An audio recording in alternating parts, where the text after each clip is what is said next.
We're here. I always appreciate the folks that hang around through Friday in the fall. So thank you for being here. We'll get started in just a minute.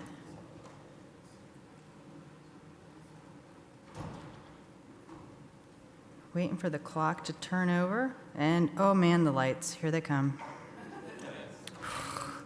I don't know what I did to you people that I get these lights. Da, da, da. Let me know when we're ready to rock and roll over there.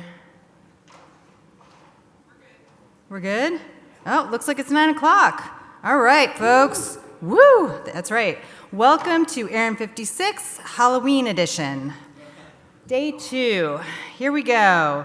All right, first of all, audience participation time. I'd like to get a big round of applause for our elected volunteers, our Board of Trustees, Advisory Council, and Number Resource Organization Number Council. Let's hear it. Thank you for all the work you've done to help us make this a successful meeting, and good luck to all the folks that are standing in the election. I do want to note that I believe yesterday we hit quorum, so thank you to all our voters. Keep them coming. Now, just a couple of quick reminders for folks in the virtual meeting. Again, chat is for chat. Q&A is for questions, and never the two shall meet. So if you have something that you would like read into the room, please make sure it lands in Q&A. We don't want to miss your comments. You can also raise your hand if you need more time, and always lead with name and affiliation. Same goes for folks here in the room. If you're having any issues, you can always hop over to the virtual help desk, which will be open until about 9:30 this morning, 9:30 Central. And if anybody wants to pop in there just to praise our great graphics and design for this meeting, you can talk to the guy who did it. So go say hi to Des. And if we have any issues with Zoom and it disconnects, please try to reconnect again to see if it's an issue on your end. If not, hop over to the live stream, which is available on the ARIN 56 website, and you will hear our plans for getting things restored and know when everything's ready to get back on track. And if for some reason the live stream's not there, watch your email. I'll be here crying. All right, if you're here with me in the room, I'm not kidding, it could happen. Not that everything falling down, knock wood, me crying, always a chance. All right, if you would care to join the Zoom to talk to the folks that are hanging out there and joining us virtually, folks in the room, you are welcome to do that. Just make sure you mute and disconnect your audio. Also be aware that you can use that avenue to submit questions or comments if you don't want to approach the microphone. Again, speak slowly and clearly. I think I'm doing okay this morning. Denise, am I doing okay? I'm doing okay. I slowed down. Go me. Lead with your name and affiliation, and just wait for the host to direct you when we've got the queues open to let you know whose turn it is to talk. And we do want to hear from everybody, so please do feel free to approach the mic when it is an open microphone or a Q&A session, not just randomly, that would be weird.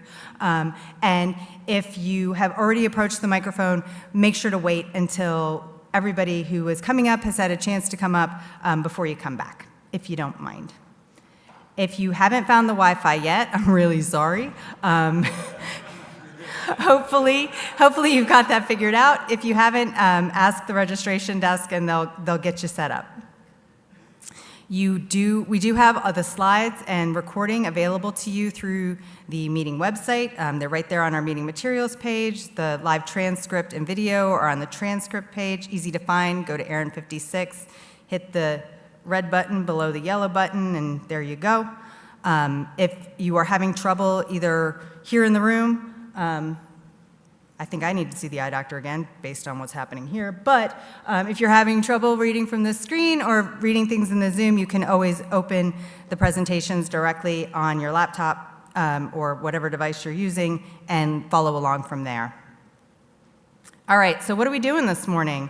We're going to kick it off with our financial report, and then we're going to have an update on the ASOAC and the current open ICP2 RIR governance document consultation, which is ongoing. After that, we'll have a break. We may be pulling in another presentation depending on how time's going at that. And then afterward, we will have an update from the NRO EC, as well as an overview of the state of the RIR system, routing security update is going to float in there somewhere, and then we'll have our open microphone and close the day, hopefully right around lunchtime. So, as I've already said before, we do have standards of behavior in place. We have our ombudsman here as a resource if anybody requires assistance, and we do ask that everybody, use your best manners. We are all here to work together for the betterment of the ARIN community and ARIN and the internet community in general. So if we can take each other's comments in that vein, I think we'll all have a much better time. Again, Wade, where's Wade? Wade, where's Wade? Wade's here if you need to talk to him. Maybe he'll show you his selfies from the end of the night last night. Don't know.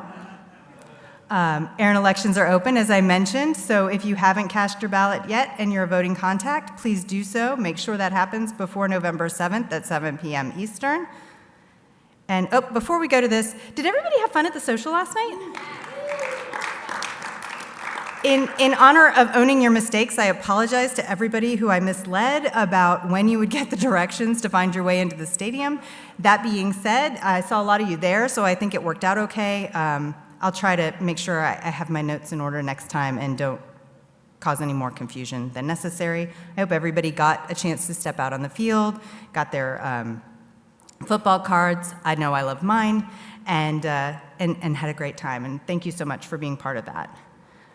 All right, so more audience participation. Can I get a thank you for our network sponsor, AT&T?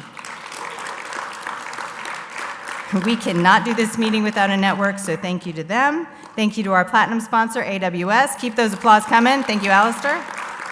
Our social sponsor, Calorama, for a great social last night. Hope everybody got their hats. If you didn't, they're out on the table in the hall. Our silver sponsor, IPXO. And our exhibitor sponsor, IPv4 Global by Hilco Global. I almost tripped on it that time. All right, with that, I would like to invite up Nancy Carter. This says treasurer. She's also our chair of the Board of Trustees to give our financial report. Come on up, Nancy.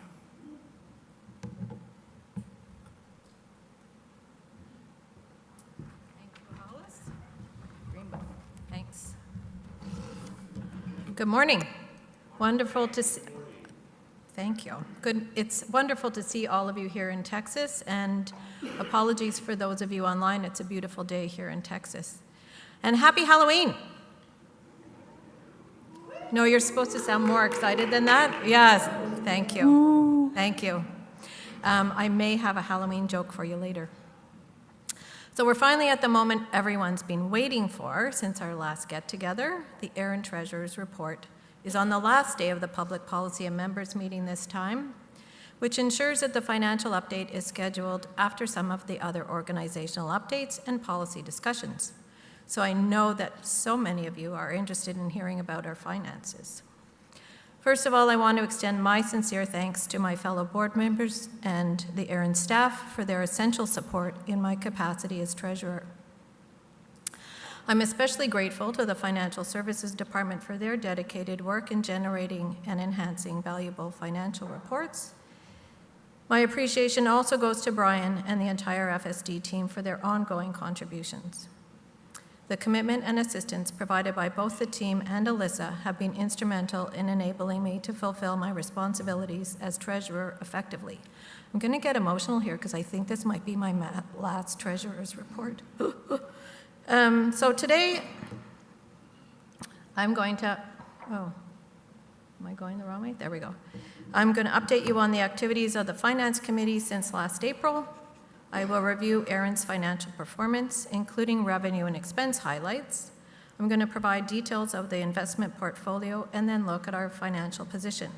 Finally, I'm going to tell you more about the data center move and our long-term financial plan. The Finance Committee has remained actively engaged, meeting 6 times since we met last at ARIN 55 in Charlotte. In addition to conducting our regular quarterly reviews of investments and financial statements, we also successfully completed the audit of the 2024 financial statements and submitted the annual IRS Form 990, as Bill noted in his presentation yesterday. This year marked the transition to CLA, which stands for Clifford Larson Allen, as ARIN's audit and tax service provider, following 4 years of working with BDO. The change in service providers also included a strategic adjustment to our audit timing, resulting in an additional fee discount. We're really pleased with the quality of services provided by CLA this year. Additionally, this period marks the annual review of the proposed budget for the upcoming year. Who doesn't love budget time? Alistair? Okay, good. If you're giving it to me, if anyone wants to sponsor the MCT. The committee met with management in both September and October for this purpose, and the full board approved the 2026 budget during its meeting on Wednesday. So we'll look at ARIN's financial performance, and this is for the first 8 months of 2025, so ending August 31st.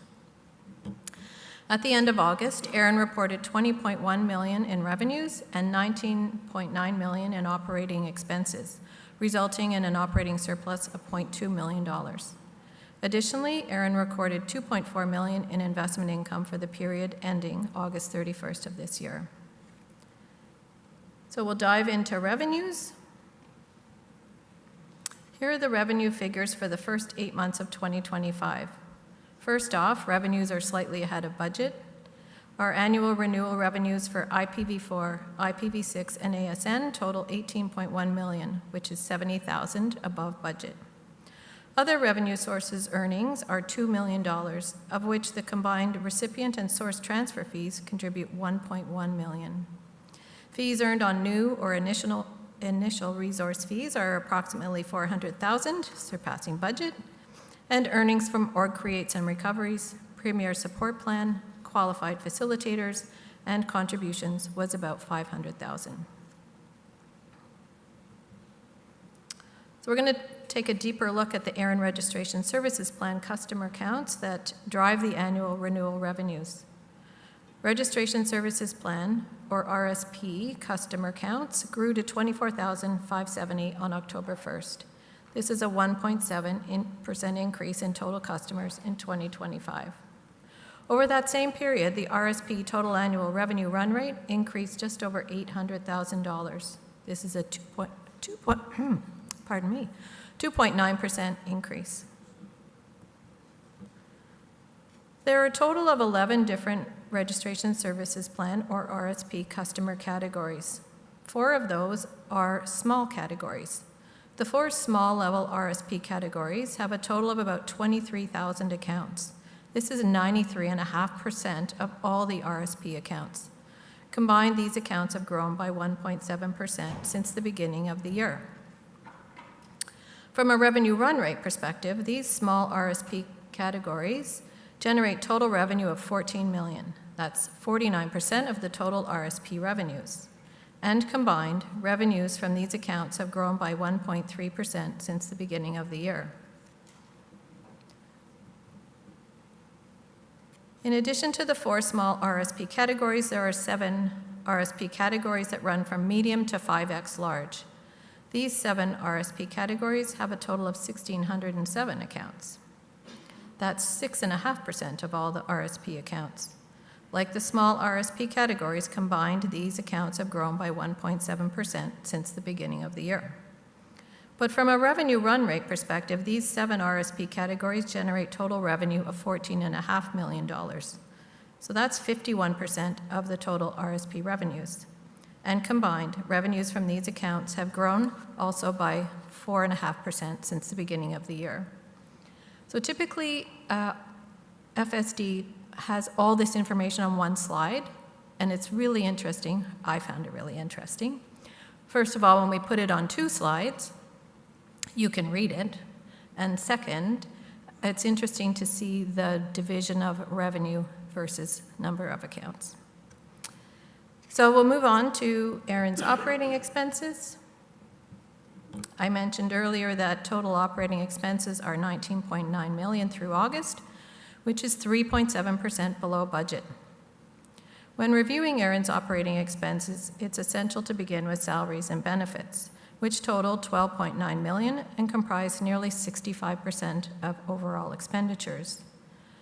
While some of the budget variance for salaries can be attributed to position vacancies this year, a greater portion results from benefits falling below budget, primarily due to a lower than expected medical expenses. This variance in medical expenses is attributable to 3 factors: a 0 premium increase in 2025, a discretionary credit in 2025, which was based on the 2024 plan experience, and fewer participants in 2025 because of any position vacancies. Engineering operations constitutes another significant expense category for ARIN, amounting to $3.2 million, or 16% of total expenses. This category includes data center costs, hardware and software expenses, and depreciation. These expenditures are tracking close to budget overall, yet are 2.5% below budget in aggregate. All other expenses for this period stand at $3.8 million, representing a figure that's 3% under budget. This is another view of the operating expense and budget variances. Operating expenses are expected to continue trending below budget throughout the balance of the year. We can now look at investments, and I'll summarize the 2025 portfolio activity to date. Excuse me.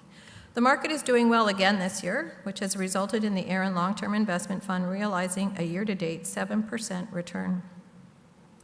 Interest rates on the operating investment fund money market accounts continued to stay relatively high during 2025. This has led to investment income of almost $80,000, a year-to-date performance of 2.5%.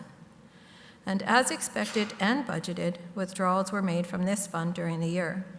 These withdrawals were made to support the investment in equipment and services for the new data center that I'll talk about later.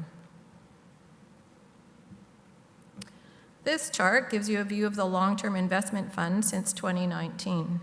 The fund has seen positive results in 6 of the last 7 years.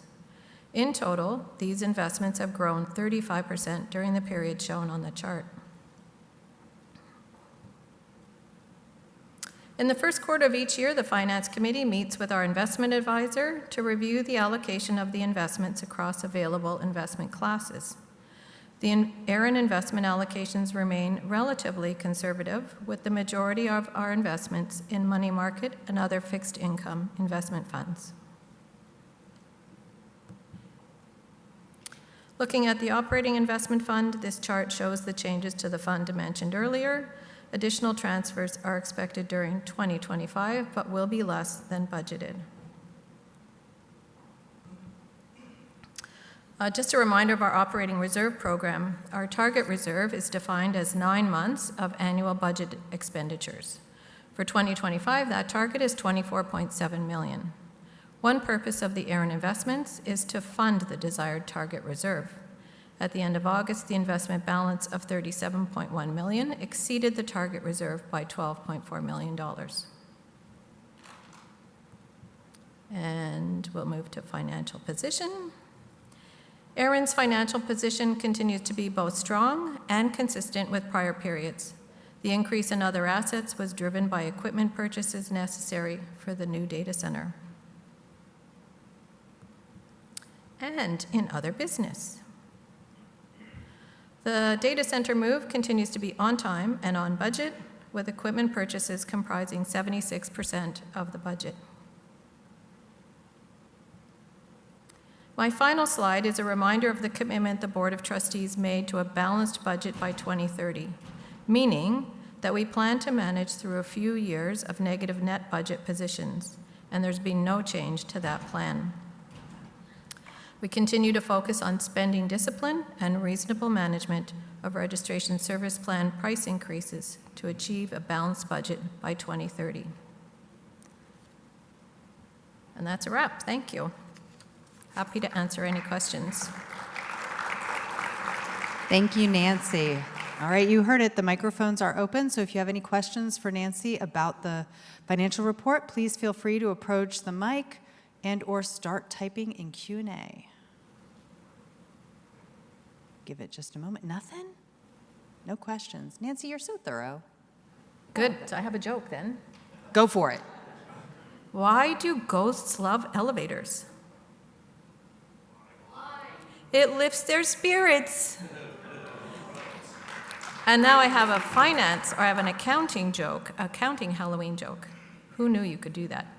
So why did the accountant go trick-or-treating with his calculator? Why? So he could count his candy. Oh. All right. Thank you, Nancy.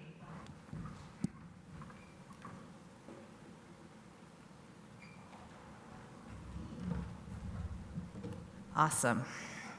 Rolling right along, I'd like to invite Amy Potter. Where is Amy? I know she's here somewhere. There she is. Amy Potter to come up. She's going to present the presentation on behalf of the ASOAC, particularly on the ongoing work on the RIR governance document revision.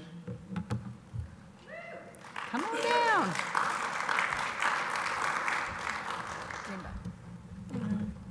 Hey y'all, happy Halloween. I hope everyone had so much fun last night and is very excited to get into ICP2.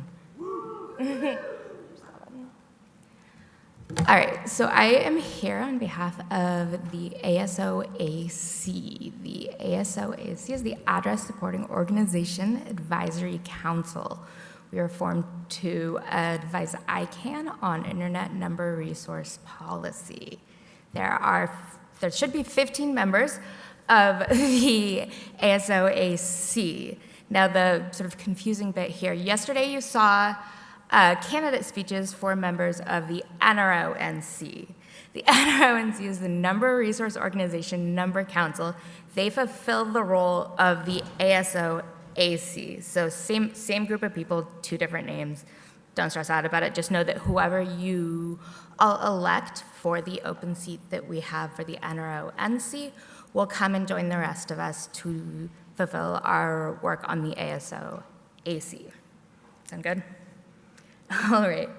So as I mentioned, currently we only have 12 members of the ASOAC because AFRINIC has been unable to elect and appoint their 3 members.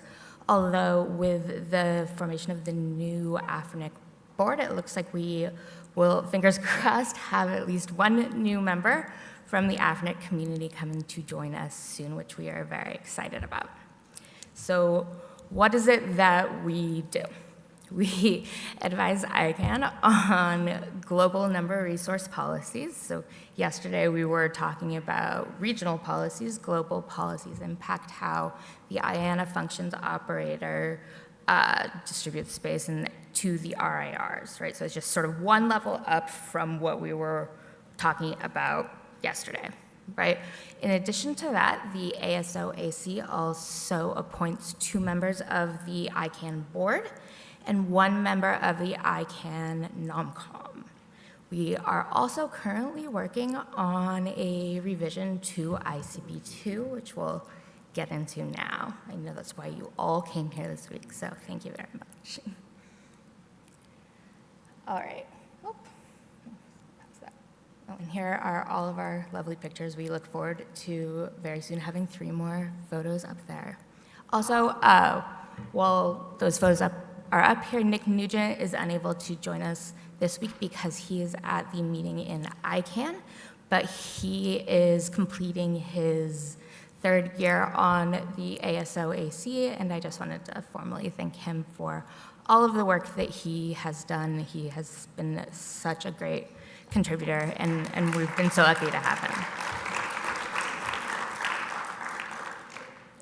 Okay, so now, why are we revisiting ICP2? Let's take a step back. What is ICP2? Way back in 2001, there were only 3 RIRs in existence and ICANN. So we had ARIN, RIPE, APNIC, and ICANN. And they were sitting around contemplating the addition of new RIRs to the system. And they understandably thought to themselves, hey, we probably need some criteria for deciding how do we recognize a new RIR. So they put together the original ICP2. In 2001, it was adopted, and that was what was used to bring in AFRINIC and LACNIC into the fold. Now, almost 25 years have passed since then. A lot of things have changed. So while the original ICP2 sets forth the criteria for bringing in a new RIR, and we believe implicit within that is the obligation to continue to meet those obligations over time, additional details would be very helpful at this later point in time to not only make it explicit that you have to continue to meet those original requirements over time, but also we wanted to provide some additional strength to the document to provide more protections for the community and allow for, in a worst-case scenario, the possibility of de-recognizing an RIR that fails to continually meet these obligations. And we also wanted to add some more details to the obligations that an RIR needs to continue to meet to provide services to its community. So here we are now. So in 2023, the NRO EC, which is just the heads of all the RIRs, asked the NRO NC/ASO AC to help with 2 tasks. I know, so many letters. The first of these was to review and advise on implementation procedures for the original ICP2 document. Those implementation procedures are just sort of laying out, hey, you have to continue to meet these obligations over time and providing a little bit more detail for that original document. They also asked us to work on revising the document, coming up with a new one that is more robust. So about a year ago, the NRO NC/ASO AC worked with the EC on the implementation procedures, and those have been published and adopted for the original document. We also began this process that we've been working on for also approximately a year now on coming up with a new, stronger document. All right, so here we have a timeline of everything that's gone on so far. So in contemplating how are we going to go about putting together a new, stronger document, we wanted to start out sort of at the core principles of what are we trying to do here. And we wanted to get feedback from the community on what is it that we care about. So we put together a list of, I believe, 24 principles and sent them out for consultation to the community and went through a full consultation process on that. We received so much helpful feedback from all of you and from community members from the other RIRs, so thank you all for that. We went through all of the comments that we received in detail, put together a report summarizing those comments so that the community could see, hey, what did everybody else say without having to read through 800 or however many comments that we received. So we put that out, and then we got to work on starting the first draft of this new document. So we put out a first draft through the same sort of consultation process. Again, thank you for your feedback. We solicited a lot of feedback on that document through mailing lists and through the ICANN public comment process and presenting that first draft at different RIRs, ICANNs, we held webinars, that sort of thing. Again, we got so much helpful feedback from all of you, and we took that feedback. We, again, put together a report summarizing that, put that out to the community so you could all see what everyone else had to say. And then we revised and came back with a second draft. So that's the stage that we're at right now. We have a second draft that we've put out. We are in the midst of a consultation on that second draft. That consultation runs through November 7th. So I would very much appreciate all of the feedback that y'all have to give on that. Right here we have some QR codes to the original principles consultation report and the first draft. Here we have a very helpful graphic that just sort of takes you through each of the steps. The ones in gray have already been completed. And again, right now we're at the process of conducting the review on the second draft. And here you can find the second draft that we're currently running the consultation on. Right there, I'll give you a sec if you want to take that. All right, we're good? We also put out some supporting documents to help everyone make sense of what's the difference between the previous draft and the current draft. So here we have a link to a red line of the changes or a diff that shows you how is this draft changed from the other within the draft of the document. And for those of you that would prefer just a summary of what that looks like, we also put together a summary rationale document where we went through and explained the choices that we made based on the feedback that we received. And there's a link to that as well. And then at the bottom, there's just an FAQ on the whole process. And if you're not able to click on that immediately right here, it's all on the NRO EC's website as well. And as I mentioned, we're in the midst of the consultation on the second draft, so here's another link to participate in that directly. Again, we are running the consultation via mailing lists that are occurring within each RIR, as well as the ICANN public comment process. Pick your poison, whichever way you would prefer to participate, or you can always find me or Kevin after and provide feedback that way. And I know this is a short-ish presentation, but I'm happy to sit down with you and go through the details of the document as well later, since time probably won't permit up here. All right, so I'm going to start out by doing a quick overview of some of the changes that we made, and then I'll go into a little bit more detail here. So some of the key changes that we made is we made a small change to the title of the document. We changed the word maintenance to operation. We just felt that it reflected what was going on a bit more accurately. We also added a preamble in response to the feedback that we received, looking for a little bit more context and stating what the goals of what we're doing are. We also explicitly mentioned the implementation procedures. So I know I talked about implementation procedures earlier. There were implementation procedures that were put out and published and adopted for the original ICP2 document, which is still in force until this process is complete for the new one. These implementation procedures are different than those. They're applying to this document once it is adopted by the community. We had said from the beginning that this document, this governance document, was going to be a high-level overview, and that there would likely be implementation procedures that came out later that went into more depth than would be appropriate within the document. The community wanted to see that mentioned within the actual governance document, so we added that as well.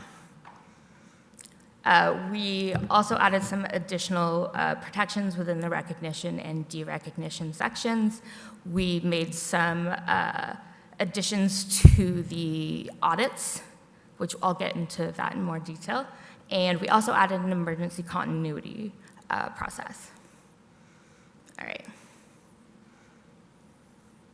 So as I mentioned, we changed one word within the title of the document from government's document for the recognition, maintenance, and derecognition of regional internet registries to government's document for the recognition, operation, and derecognition of regional internet registries. We just felt operation was a better description of what was going on there. We also added a preamble to add in some context that the community had requested that we put there and clearly state what those goals are.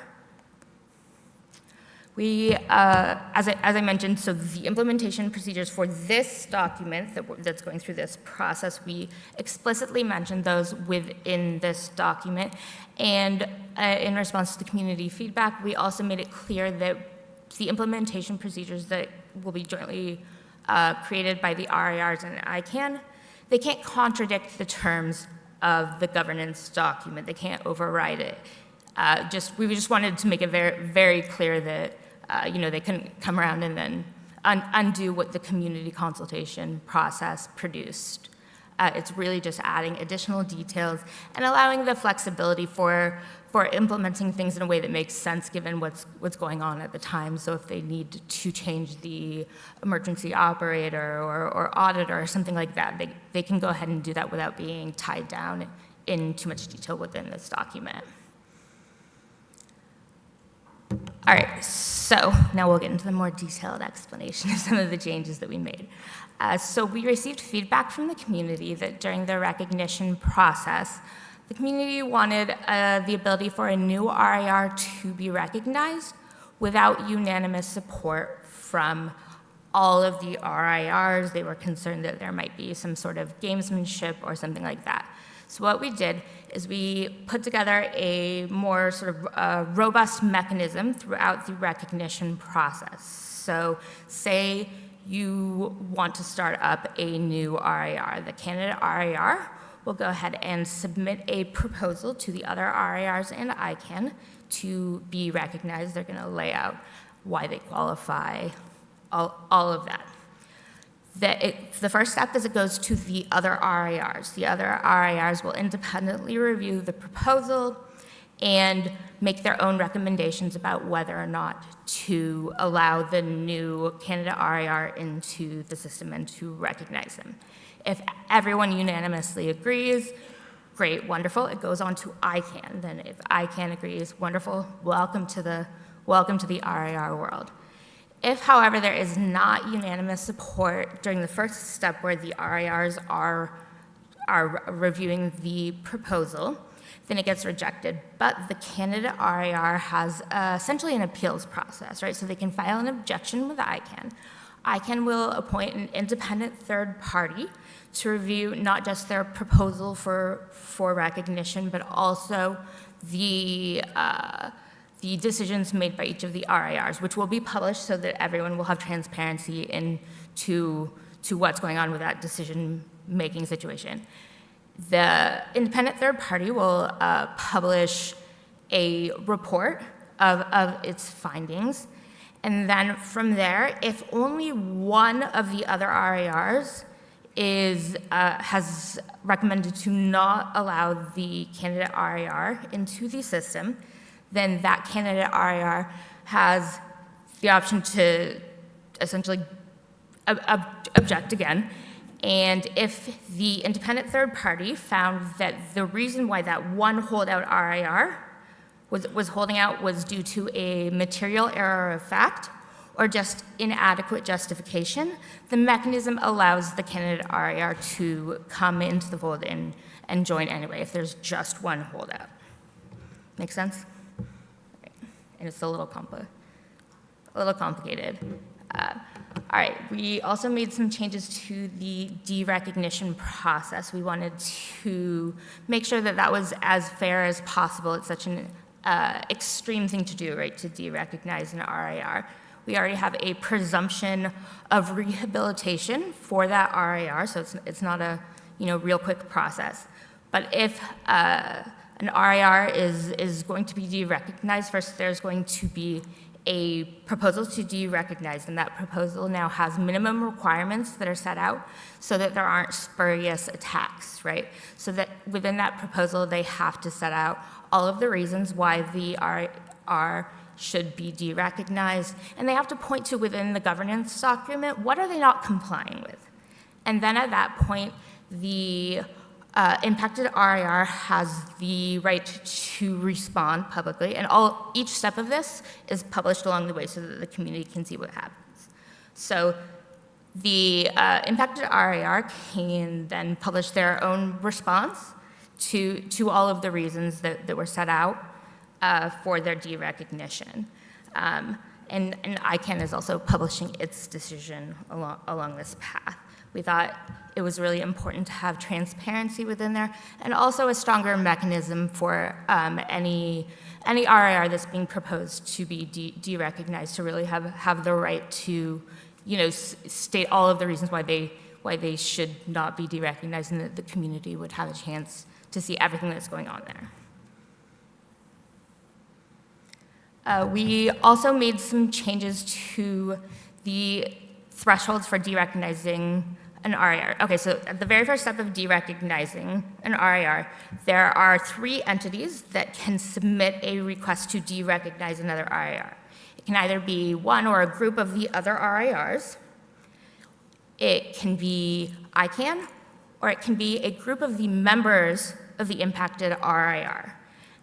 Previously, we had the group of members set at just 25% of the membership. However, we went through and did a deep dive into how many members does each RIR have. And it turns out there are vastly different numbers in different regions. There's also different criteria within each region for becoming a member. And we wanted to make sure that it was more fair across the board. So instead of just 25% of the membership, we changed it to the lesser of 2,000 members or 25%, just because of the differences between the membership within each RIR. We also allowed in this second draft for ICANN to initiate the derecognition proposal. There was a concern that because each of the RIRs could submit a proposal to derecognize one of the others, there might be hesitancy on the part of some of the RIRs to initiate that process where it might be appropriate because there might be a fear that one of the other RIRs might do it to them. So we wanted to have a more sort of neutral party that could initiate that process as well. Although it should be noted that ICANN cannot unilaterally derecognize or recognize an RIR. If ICANN initiates the derecognition process, it does still go to the RIRs at the next step. So they cannot act unilaterally. The RIRs will have their ability to participate in that, and say ICANN for some reason decided to initiate a derecognition proposal, and the other RIRs came together, or the RIRs are considering independently whether or not to move forward, but if the RIRs all independently said, hey, no, what are you doing, it would end there. All right, we also made some changes to audits in response to the feedback that we received from the community. What we did is we added specificity to the frequency of the regular audit. So now it's clear that regular audits will occur for each RIR at least every 3 years. We also added the possibility of an ad hoc audit that could be initiated at any time. The way that initiation of that ad hoc audit works is pretty similar to the initiation of derecognition. So it can be, an audit can be initiated, an ad hoc audit can be initiated by either 25% or 2,000, the lesser of the members of that RIR, ICANN, or the other RIRs. So basically, we wanted a mechanism to catch problems early on, right? Because we don't want to jump right to derecognition. We want to be able to see what's going on. If there's an issue, have transparency for that. The audits will be published so the community can see those and understand what's going on there. And as I just mentioned, we set the frequency for a minimum of once of every 3 years for the regular audits. So there's 2 audits. There's ad hoc audits that could come at any time if proposed by one of the 3 parties mentioned earlier. And then there's also regular audits that will occur at least every 3 years. And again, the audits will be published. So another exciting new addition that we made in response to feedback from the community was we added emergency continuity procedures.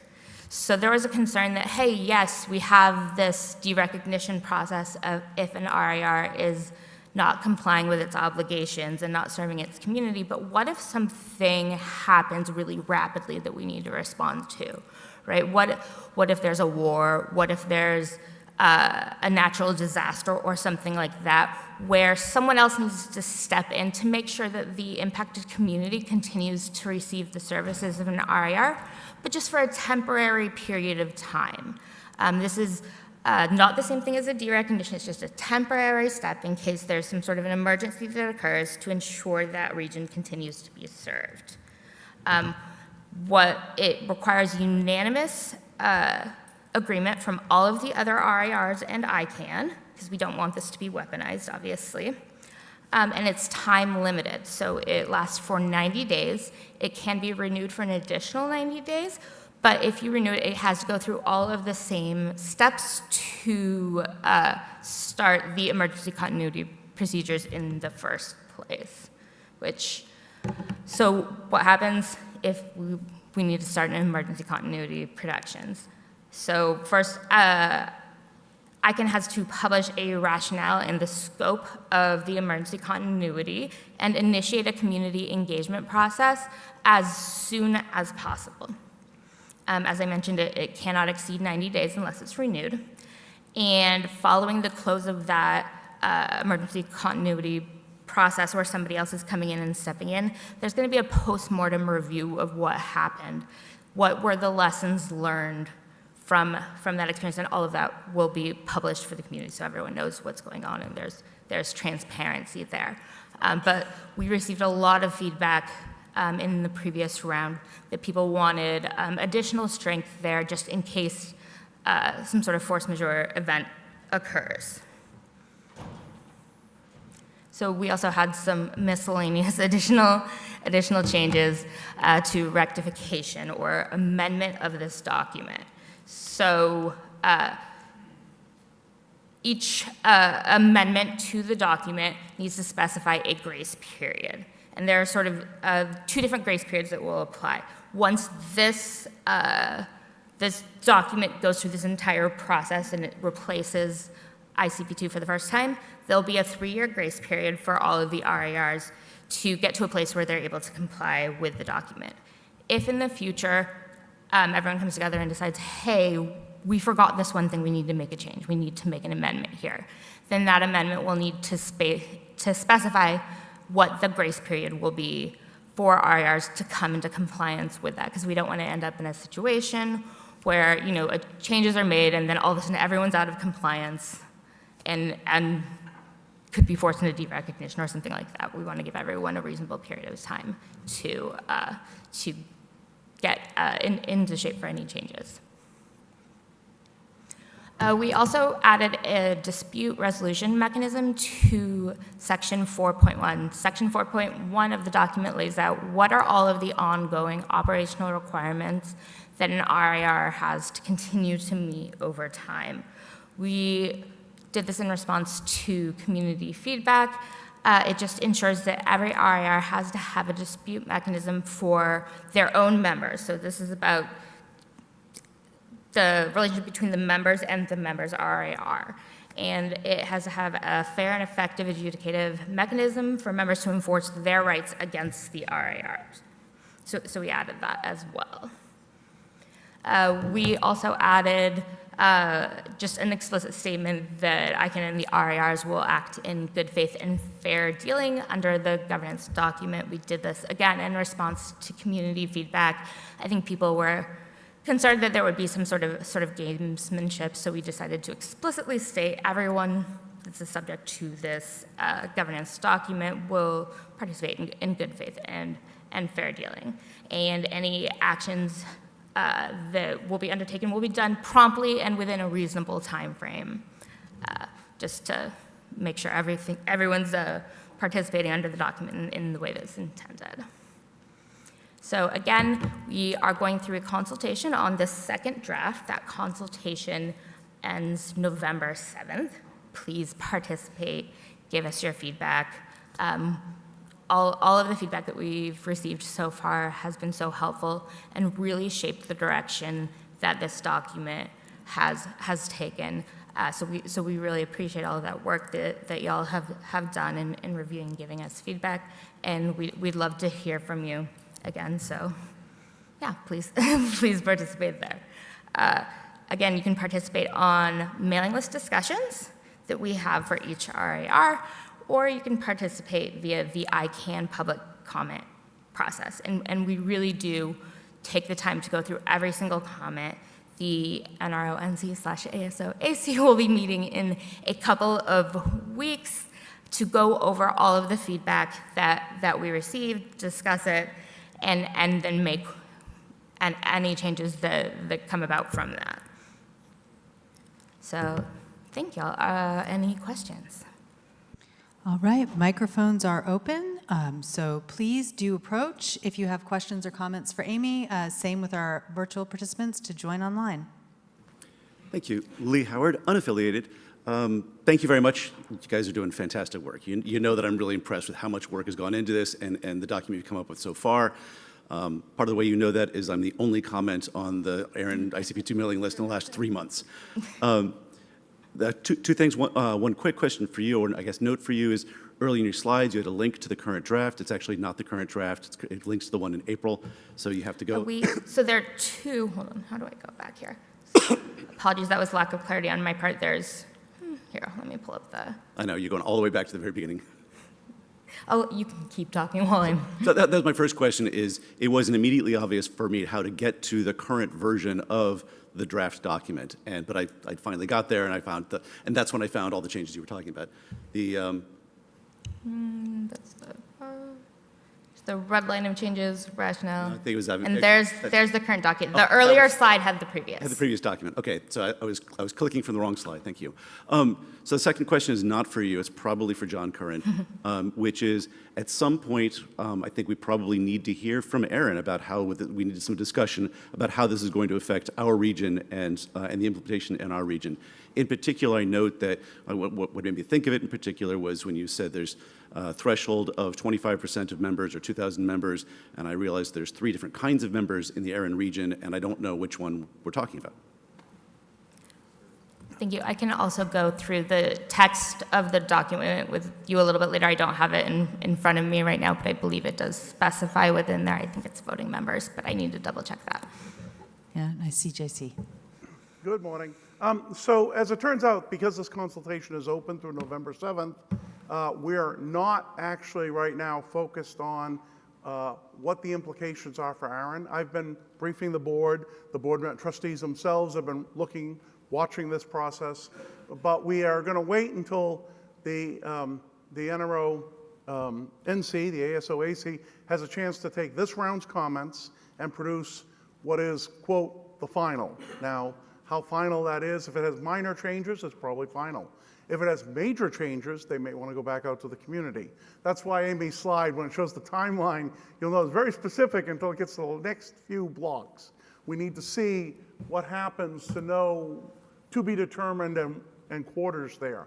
But after this draft is done, whatever shape it is, whether it's to be finalized or to go out one more time, is when the RIR boards and ICANN will engage on it to double check any issues for implementation.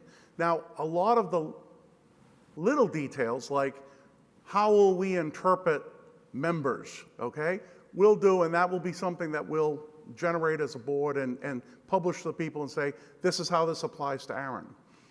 If there's substantial issues, that's the challenge. If an RIR has to have a restructure of its governance in order to comply. And that's the one that we hope to avoid. But if we do, there's a 3-year rectification period. So we're holding off as doing a formal assessment. All the trustees are watching this, but right after this November 7th consultation closes and the NRO NC has a chance to do its best and final, we'll engage and let the community know. Right now, if you look at the document, my first guess is there's no showstoppers right now. All right, we'll come back over here. Hi everyone, Oksana Denisuk, ARIN Fellow. So I work in governance and policy. Thank you, Amy, for such an insightful and fascinating presentation. So I have a question about continuity of audits for IRRs, for the IRR transfers. For the organizations, is there a plan to put in place the continuity when IRR does transfer to another IRR in terms of compliance? And my second question is in terms of governance and policy. Is ISO planning to put in place some kind of governance framework that will help to even out the competitiveness among different IRRs in terms of outflow of certain ISPs to other IRRs in a different region? Thank you. Okay, sure. I'll address the second question first. I believe it's a little out of scope for what this document is doing when it comes to, I believe when you say the transfer from one RIR to another, you're referring to the emergency continuity procedures when someone can step in for a limited period of time.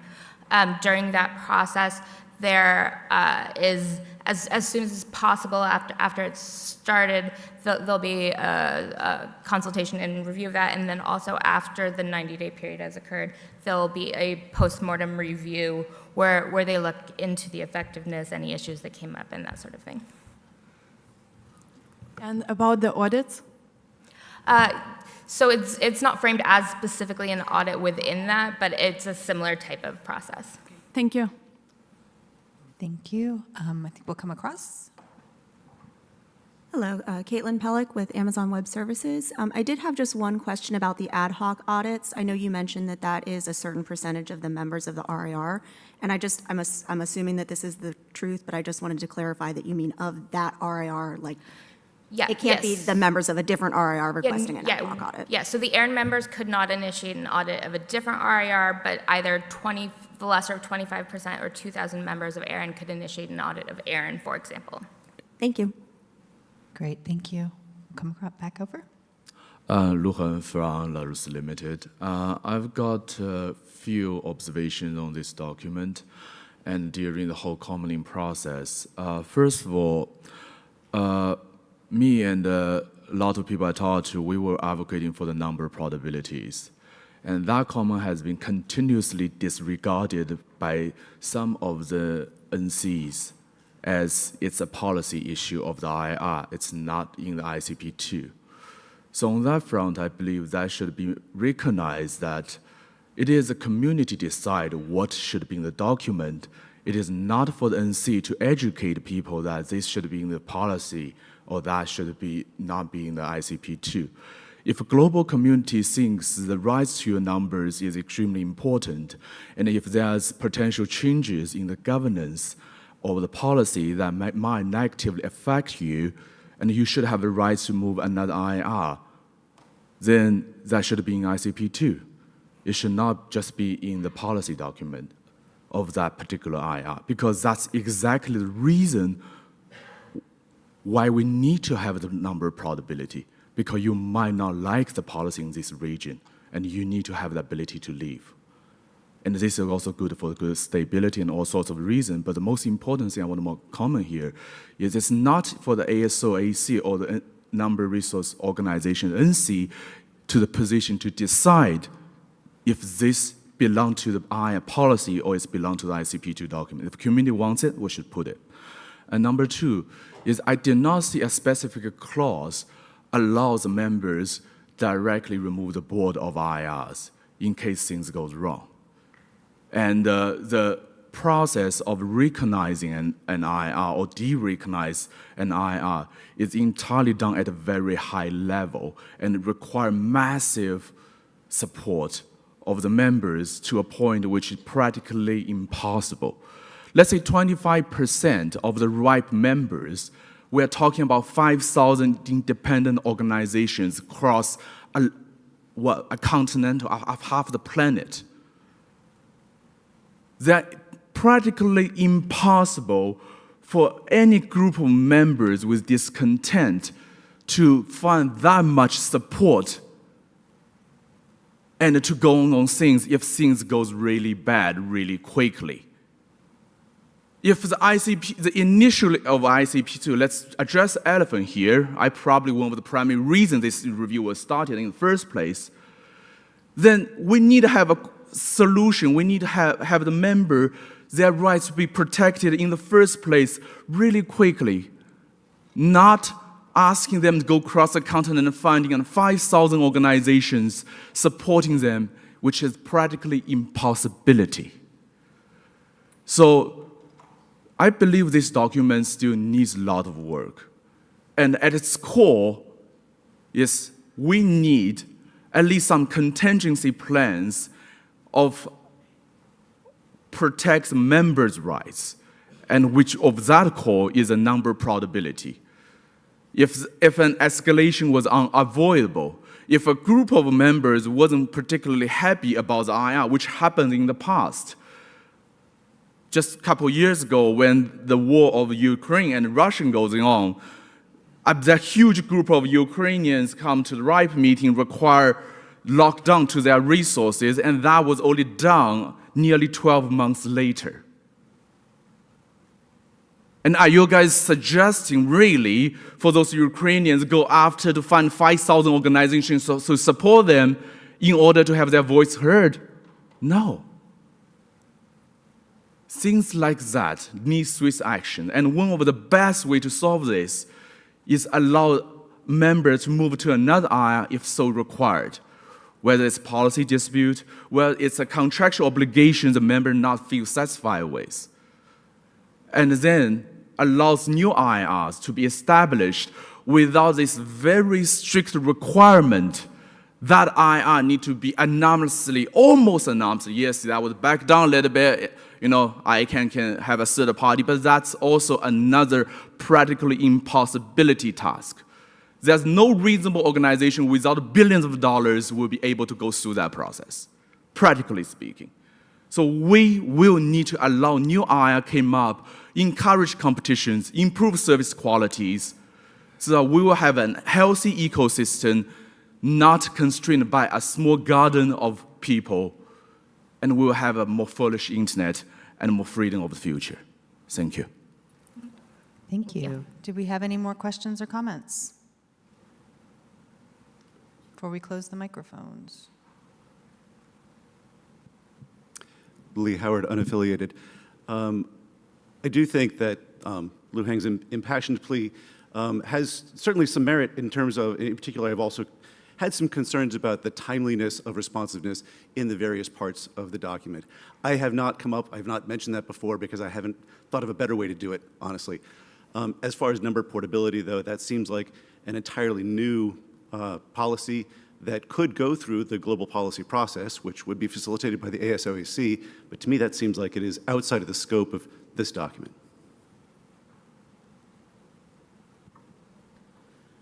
Hi, Tina Morris, AWS. I agree with what Lee said, that should be a global policy. I'm not opposed to it existing, that right. Also, in general, I wanted to say thank you so much for the supplementary documents. That's made it very digestible. And also, some organizations have difficulty posting on the mailing list for reasons of our company. So don't take the lack of support there as not participating in the process. So I really appreciate the council, not just Amy, but everybody on the council's willingness to talk and sit with us when we can't really discuss it publicly and all of that. So thank you for doing that, and thank you for handling the difficult task of taking everybody's individual opinions about what they think the RIR system should be after participating in it for a number of years or hitting whatever roadblock, and trying to merge that with what's good for the entire community. And that's incredibly difficult. And I'd rather this document be a little more broad and not get into the specifics and use policy for the specifics. Luhan Larus Limited again. Just responsive to Lee Howard, and that's exactly what I've mentioned first. It's a community to decide which part of the document that policy needs to be. It's like if we believe certain things are freedom of your rights, then that thing should be in the Constitution. It should not be in state law or federal law. It should be in the Constitution. For example, freedom of speech and all that sort of thing. If all the members, if the community believe number probability is the ability to carry your numbers, because number probability essentially means that the numbers stay with the member, not the IR. That is a fundamental change. And I don't think anyone personally have the right to disregard that as out of scope. Who defines the scope? What is the scope? The scope of this very document is make sure the IR operated for its members. And if we believe some of the member rights is so fundamental that need to be part of the preconditions for IR to even exist, then this is inside scope of the ICP2. Thank you. Thank you. Okay, we're going to wrap it up. We've got time for one more comment. Hi, thank you. Louis Lee. This is Louis' hat. Affiliation Google Fiber, ISP. Also past ASOAC chair. And I might add that Lee was also a past ASOAC member. So we have certain viewpoints that is based on experience. Plus one to what Lee said. Also with, in terms of scope of this document, specifically for the operations, recognition, derecognition of an RIR. And plus one to what Tina was saying, not necessarily opposed to having other issues in scope for a global policy, but not for this document also. Also speaking as a community member. And then lack of mailing list support from my organization. It doesn't mean that there is no support, all right? So thank you for the work to you and to Nick and the rest of the ASOAC in gathering all the comments, feedback, on list, off list, everything, and the work in producing this draft. Thank you. Thank you. Thank you. Okay, I think we're wrapping up. Before you leave the stage, Amy gave a very comprehensive overview. I've had the great privilege of doing a lot of support work with this. If I can get Kevin to stand up too. If we could get a round of applause. These guys have put in a ton of work over the last 18 months, and it's ongoing. So thank you to both of you. It's been a pleasure, and we look forward to a successful conclusion of this effort. Thank you, Amy. Thanks, y'all.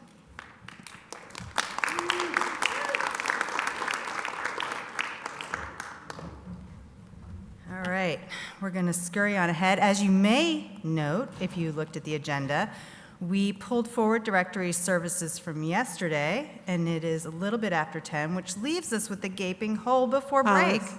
So Hang what on. If you stop clicking, we can flick it for you. Oh, yes. So cool, even better. Saved my thumb.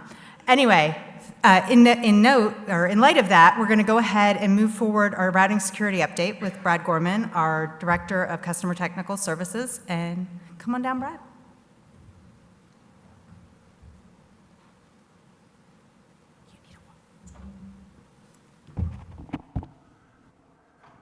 Perfect, thank you.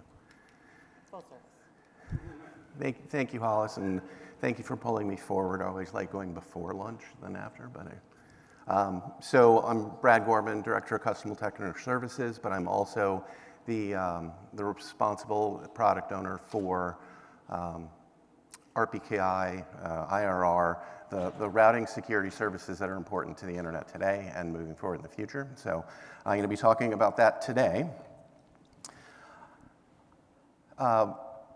Three basic sections I'm going to be briefing everybody on today would be the current state of the RPKI in a global context, in the context of ARIN, and then go over some newly delivered features and features that are on our roadmap for further development.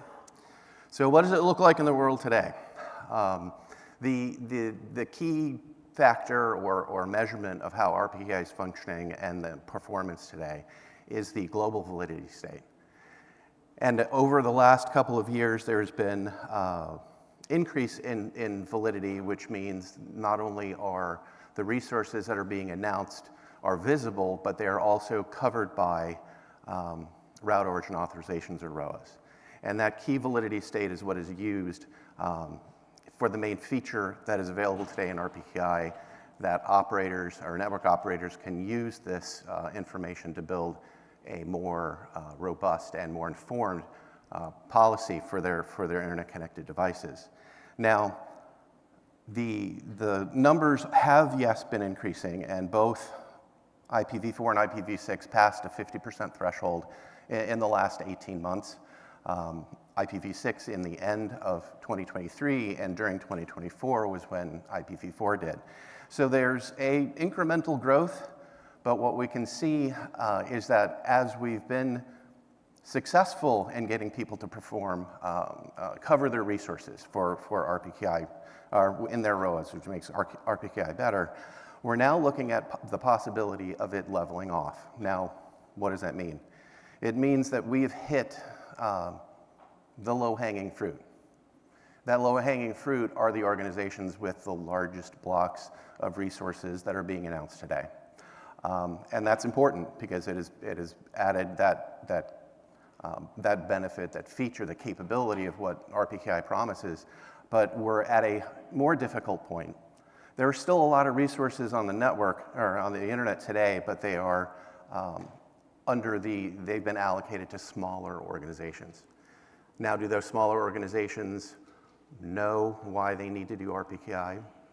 Education is in process. Not only here at ARIN, I had a workshop at the NANOG meeting that just concluded, but this kind of work is being done in all of the RIRs, in all of the regions, promoting the fact that just because you only have a small block of resources doesn't mean it's also important for those resource holders to cover those with RPKI ROAs.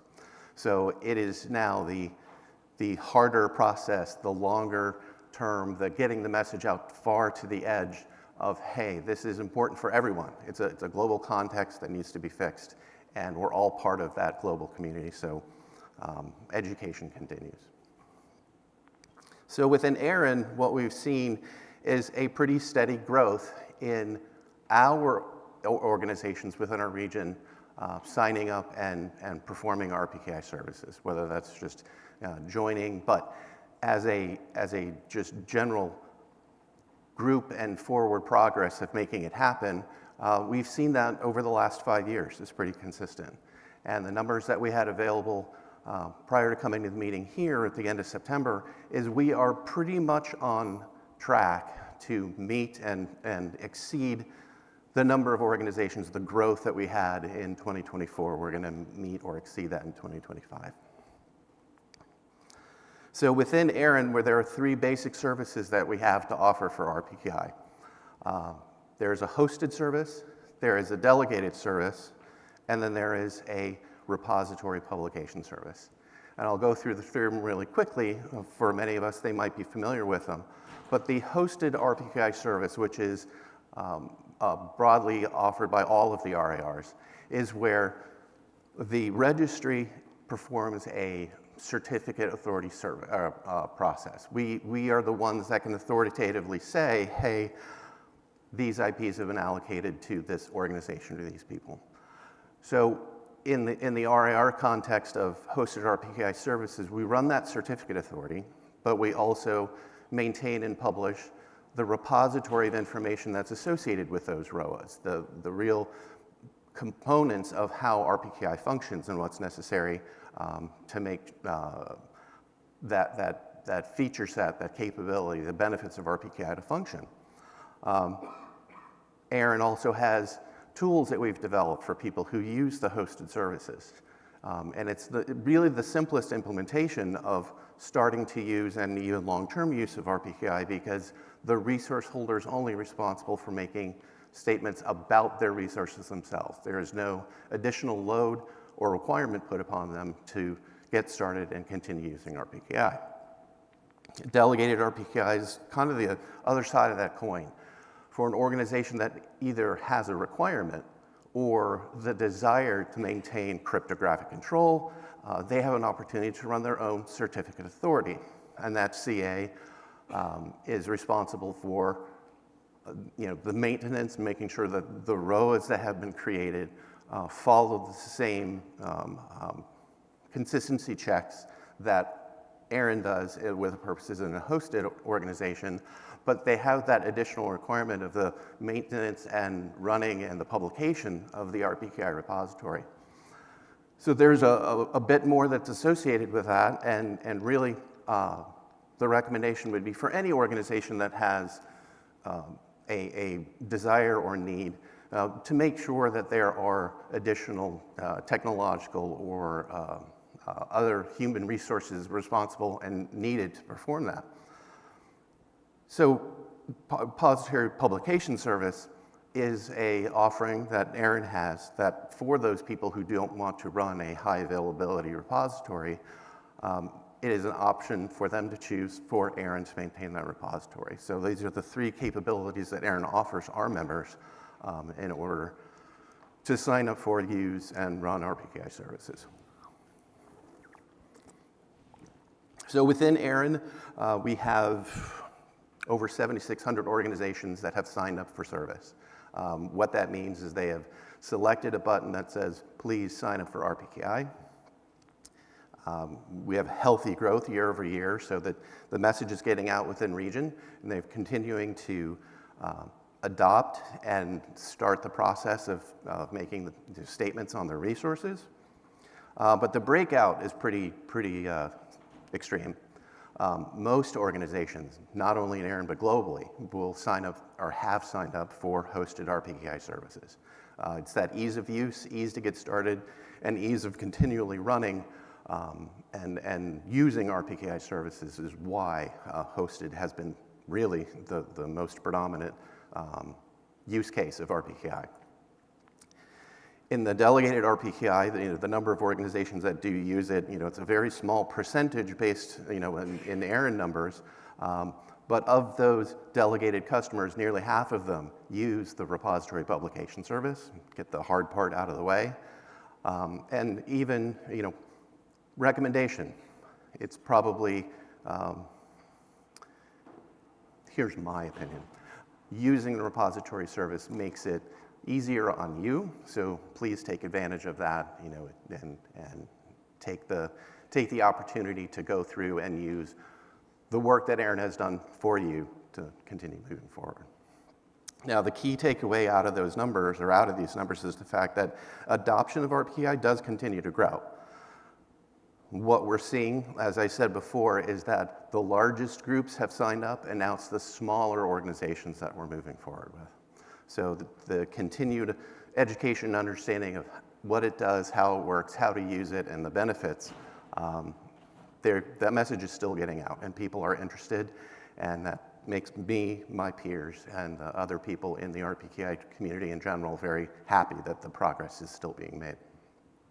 A lot of numbers on this one, sorry if they're a little bit too small, but we broke out the use of RPKI across 3 different segments: the government organizations, educational institutions, and then others, the commercial, the ISP, the enterprises, the individuals that use RPKI services. And really, the gist of these numbers is the fact that over the last 6 months and since our last meeting, there has been an increase, and a relatively steady increase, in each of the different sectors that are turning up RPKI and using those services. However, what you might see is that in some of the numbers that are coming forward is the fact that there has been a burst in some numbers of support, and that are starting to, this particular update is, these numbers have been skewed a little bit by the large surge in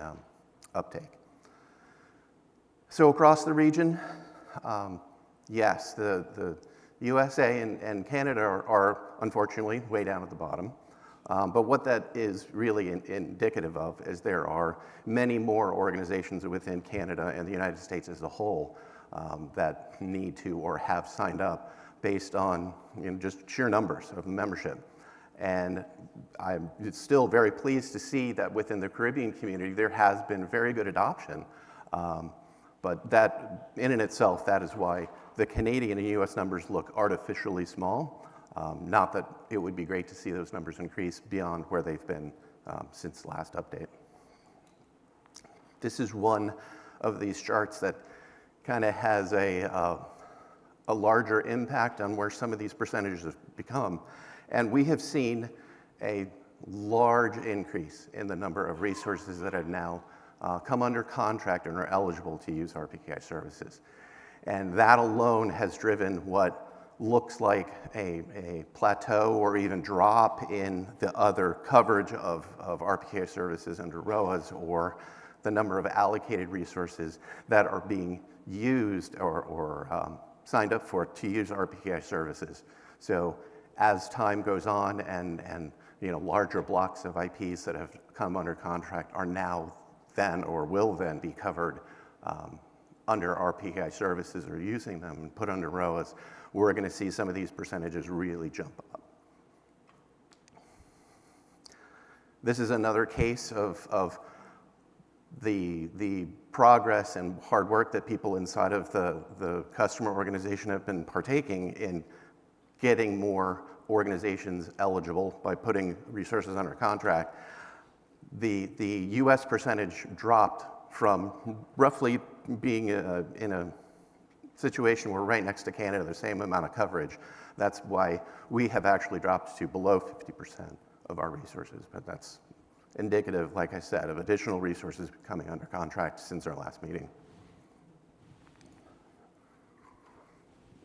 So our development and testing teams really have been busy in the last 6 months and a little bit beyond, going to the end of last year, with regards of new services that have been requested and then delivered to our customers, to you. So since our last meeting, 3 relatively big features have been delivered by the team, coming from requests from the community on what they asked ARIN to give to us through our suggestions process or through direct interaction, coming into meetings and talking with the community directly. The first one was the ability to modify a ROA. Now, historically, previous to this feature going out, the only way to modify a ROA would be to delete and recreate that ROA. That could have an impact in the validity or the reachability or just the visibility of what that prefix or prefixes inside of that ROA were covered. And now everyone has the capability, whether through the API that we've delivered or through our web interface, to make a change in a ROA so that the existence of the ROA does not fall off in between one edit and the future edit. The ASPA object, it's actually an object that's still in the draft stages, hopefully near the end of the draft stages within the standards community. The ASPA is going to be another object that is going to be complementary to the ROA as far as how RPKI functions and the usability of it. It is an autonomous system provider authorization. We developed the feature set and the tool that the RIR piece is responsible for. Merely it's the shape and size and condition and what needs to be within an ASPA object it has been solidified. So not only ARIN, others of the RIRs have put forth development to create these ASPA objects in preparation for hopefully the upcoming ratification and acceptance of ASPAs as a whole out of the IETF. And you have the capability of looking at the feature set, doing some testing for scripting, moving forward, getting these things created so that when it does get released into production, you will have some comfort and familiarity with it. It won't be a surprise. So it is available in our operational test environment, and it's an unfortunate occurrence that I've heard far too many times. There's a test environment, what's OT&E? So as time goes on, you're going to hear me and other people hopefully talking more and more about it and evangelizing it. So yes, ARIN has a very robust test environment that is a production equivalent, the same features associated or available to you as in the live ARIN Online system. And one other big thing that happened since we last met was the sunsetting of the previously developed API. This was the original API that was delivered and at the very beginning of ARIN turning on its RPKI services. So over time, there have been many additional features and capabilities offered within the services that ARIN runs. And we developed a new API that was delivered more than 2 years ago. And we went back, communicated with people that had historical use of the 2014 endpoint, made sure that everyone was comfortable, had moved over to the new endpoint, and that was why we felt comfortable in sunsetting the capability in the older API. Okay. This is a new feature that was just delivered the end of last month. There's a lot to unpack out of this one, so I'm going to spend a little bit more time on this slide than the rest. So we have not had the ability, customers haven't had the ability, nor have ARIN staff had the ability to track the changes that people are making with regards to their ROAs. And once that vulnerability, or bad word, once the visibility of that feature set, that capability wasn't with the customers, we went through and the process of delivering what is called a ROA changelog. Changelog has a 1 year of history, look back at what has been changed and who has done it and the specific resources associated with it. You can see that real time in the UI. You can download that to a CSV file for off-system further research into the numbers and crunching it on your own. And it is something that already has been well received, and I heard a lot of feedback about it earlier this week during the NANOG meeting. Glad that it's there, glad that people are happy with it and using it, and we'll have additional enhancements that we're going to be giving to internal customers, the RSD analysts and things like that, to further assist customers who want to understand what has been done in the past. This is the big one. So historically and even today, if resources or an organization has initiated a transfer, and in this case an 8.3 or 8.4 resource transfer inside of ARIN, there is a responsibility upon them to make sure that, hey, if my resources are associated with a transfer, exist within a ROA, you need to make sure that those resources are either preemptively taken out of a ROA, or at least consideration has been given to the content within the ROA, because if a transfer is executed with resources inside of a ROA associated with that transfer, the cryptographic signatures and the components would end up that the ROA itself would become invalid and it would be deleted per standard, per the way it works. So anyone who had been through the process had to manually make the effort ahead of time to make sure that their resources were properly accounted for and would modify their ROA ahead of time. So we looked for, asked the community, and developed a feature that will take into consideration. ARIN knows the before and after state of what your resources are going to look like. Those resources are on your RPKI certificate. We know when the transfer takes place, that certificate automatically changes. So in the same vein of supporting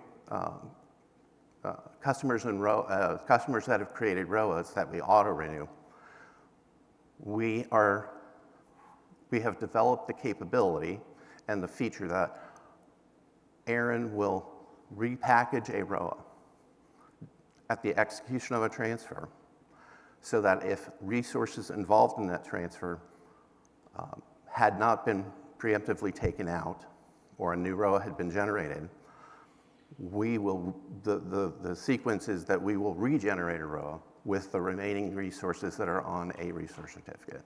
And the intent is to make sure there's not an untimely end of life for a ROA. There are two really key components to this. We have not disabled the capability of the resource holder to make these changes prior to a transfer.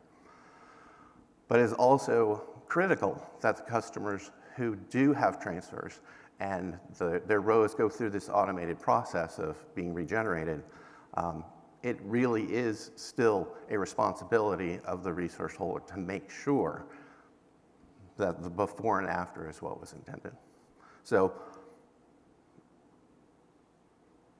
we've made it so this process could be, it's an automated safety net, but it is still a responsibility to make sure that what comes after is really what you intended. So it's imperative that you still maintain that understanding and ownership and visibility into what those ROAs look like, both before and after a transfer.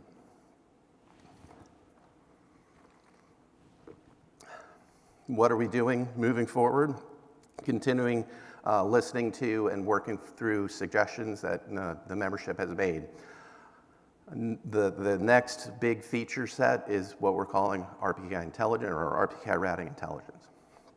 Today, when a customer goes and creates a row, we give a very easy-to-use interface for our online customers, and we have a very robust API that allows people to go forth, create, and move forward. You've created your row in a very simple manner. But what clearly has been missing is the understanding of maybe what that impact might be, or what is my current state of announcements on the internet? How is it possible? What potential impact? What will it look like if this row is created? Do I have something to take care of after the fact? Or is what the row that I'm creating really doing what I'm intending it to do? Or could it have a negative impact as it's being deployed? So we are presenting the customers with a table of information about their current announcements. We're going to give guidance as to, hey, you have an announcement without a row, would you like to create one?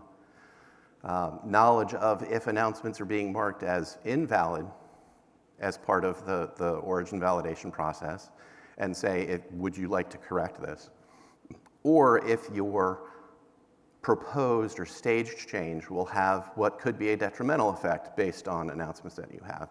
So all of this information put together and is being made available to the customers that we have not done before. And this is something that people really have asked for, and we believe, I know, but we, the community, believe that is going to be a huge benefit to the membership. And further on down the line, another thing that has been asked for, and we hear from customers of customers who are using RPKI or who want to use RPKI. Within one of the major requirements of using RPKI services is that those resources have been directly allocated to you by ARIN. And anyone who has been the recipient of a reassignment from the direct resource holder or a reallocation of those resources, they have not had their own RPKI destiny, for example. So we are planning on developing a service that would allow direct resource holders to pass along the ability to have your own RPKI destiny, to create your rows on your behalf rather than needing to come back to the direct resource holder to do that. And this is really something that we have heard in customer calls. You know, can I do this? And the answer is today, unfortunately, or today, given the requirements, it is the direct resource holder that has to do it upon you. So it will stop those questions. It will give these people who are asking this feature an opportunity. But the direct resource holder will still maintain the full control of the RPKI destiny of the resources they have been allocated. And if they want to maintain ownership of that and are happy enough with customers coming in and requesting this, hey, I need a row created, they maintain that, or they can say, go forth, do the right thing, please, and create rows for yourself. I've said it before, routing security is a global effort. It's all upon us to do what's right, to make statements about our resources, because RPKI is only better when the information that is out there is stronger and more complete. So the routing security team is here to help you. In broader terms, ARIN and the RSD team is here to help you. Please reach out. If you have a question or concern, a desire, or a gripe, we'll hear it. We want to listen to it. We want to serve you. Question. All right, microphones are open. Online, please start typing into Q&A if you have anything for Brad. Otherwise, we're going to go to the microphones on the floor. I'm going to start with Sparkles over here. I know, I hope I'm not blinding you guys. Allison Wood, State of Oregon, early adopter of RPKI. I read that there was an executive order that the federal government deploy RPKI in January of this year, and it looked like we went from 7% to 18% in government deployment of RPKI, but can you comment on how the federal government's doing, or if that executive order even exists? So the executive order I think that you're referring to was a 2023 executive order that was updated in January of this year, that in fact the RPKI information was maintained within that executive order. So the intent is there, but I see John Curran is up and he can answer a bit more authoritatively on that. He's 95% right on directional. So yeah, the cybersecurity order that the prior administration had put in place in almost the last days of the U.S. administration called for U.S. government agencies to mandatorily work with ARIN to update their registration records, to bring resources under a registration agreement, and to deploy RPKI. When the new cybersecurity order was issued, they reaffirmed executive orders. When that one was reaffirmed by the incoming administration, it took a while before it was issued. When it finally was, the language to bring your resources under agreement and update your contact information remained. The information regarding doing RPKI ROAs became advisory. It became recommended, not mandatory. And that reflects the reality that government agencies have many priorities they have to hit, and you can't just put one in the list and expect it to be done automatically. It will get done, but it has to be matched with all the others, so it's not mandatory now, it's just a strong recommendation. Okay, thank you so much. Thank you, John. Thank you. Going to cut to Angus over here. All right, Angus Young, ACDC. No, Leif Sawyer, GCI, ARIN Advisory Council. Brad, I want to thank you and your team. You guys are making this so easy to do. I turned it on earlier this year in March, and it's been just going, right? I've had no issues. The changelog that you rolled out here in September is amazing. I can't wait to show this to my staff and say, you guys can go do this now because I can keep an eye on what you're doing, and if you make a mistake, I can roll you back. Because the changelog is there. I'm really looking forward to the next iteration with the delegation. That's going to be fun. But kudos, major kudos. Thank you. Thank you for that. And if you want to rip off a few riffs later, we're here and the microphones are live. Kevin. Kevin Bloomberg, The Wire. Absolutely echo the incredible work that's being done here. The delegated down to our sub-customers is probably the biggest single missing feature that was wow, that would be incredible to do, but it's probably never going to happen, so we'll just do it manually the way we've been doing it, and now being able to give it to our customers is wonderful. Small thing, automation is awesome. Love automation. Everybody is complaining at 30 days that my ROAs are not renewed. And it's a blame game. They're blaming you for not renewing it in time. You're blaming them for setting an unrealistic date. If I could have a window of 5 or 6 days where I could say, you know what, renew it at 35 days before expiry and not 30 days before expiry. Even if you made it 31 days, the likelihood is then it becomes their problem as far as I'm concerned. But the exact specificity you have it set to right now is triggering alarms everywhere, and those alarms, because RPKI is so new, I think is freaking people out. They're getting them. So just, I don't know if you've seen this or heard from people on this one. It's annoying, would love to fix that. Lastly, Mark Costers did a presentation where basically he was talking about all the things we're getting rid of or want to get rid of. I saw the 2% number for delegated. Is that 2% of total resources? Those numbers aren't based on resources, but on the use of the ARIN organization, which service that they are using.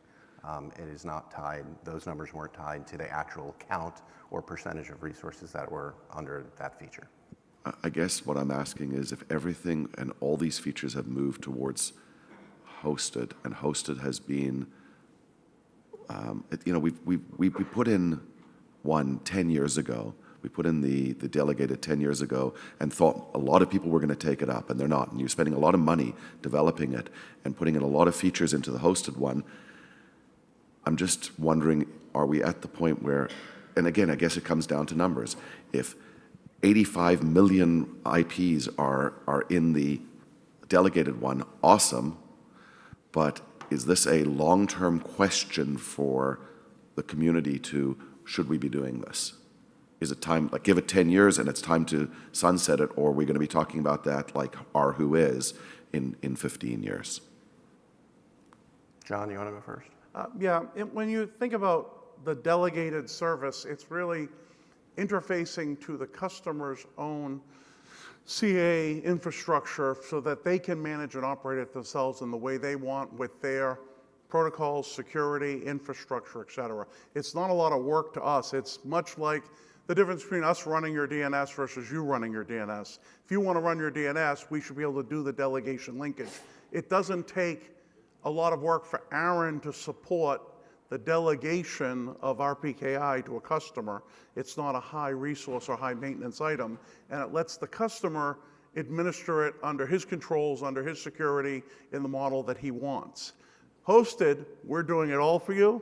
There's an enormous amount of work to maintain and develop hosted, but then again, it also provides the ease that many people just want to click a button and have us do. So I do appreciate we need to be careful about our resource investment, but delegated isn't so much a resource investment as letting the customer invest the resource himself in building his own system. I guess my bigger concern, John, is everybody in this room can attest to our who is availability. And if you're relying on the other party, who's doing the our who is, to have an up service, that's been the biggest problem with that. So we delegated out. Now routes are getting dropped because you can't get the information. And yes, you can say it's their problem, but that's my concern. Maybe if it's under the, what is it, RPS? Yeah, the Repository Publication Service. Yeah, then it's sort of best of both worlds. But that's my concern, is that we're going to deform down to what's happened with our who is, which is it just doesn't work reliably. Have you seen delegated RPKI data not be present? Not because as of I will tell you, it seems to be a different beast altogether. In the case of our who is, wow, I'm using my authoritative voice. In the case of our who is, for many people, unless they were coming back for resources and they had to show utilization, it was something they updated usually before they came to us. In the case of our PKI, the customer is the driver of the system. So I'm very sensitive to the possibility, but I don't think we have the same characteristics involved. Thank you. Yes, look, I have a couple of things. First, Brian, you guys did a great job. We manage IP address across all 5 RIRs, and your feature and the ease of use of your system is great. I would say, if not the best, but I'll leave that part, right? It's great.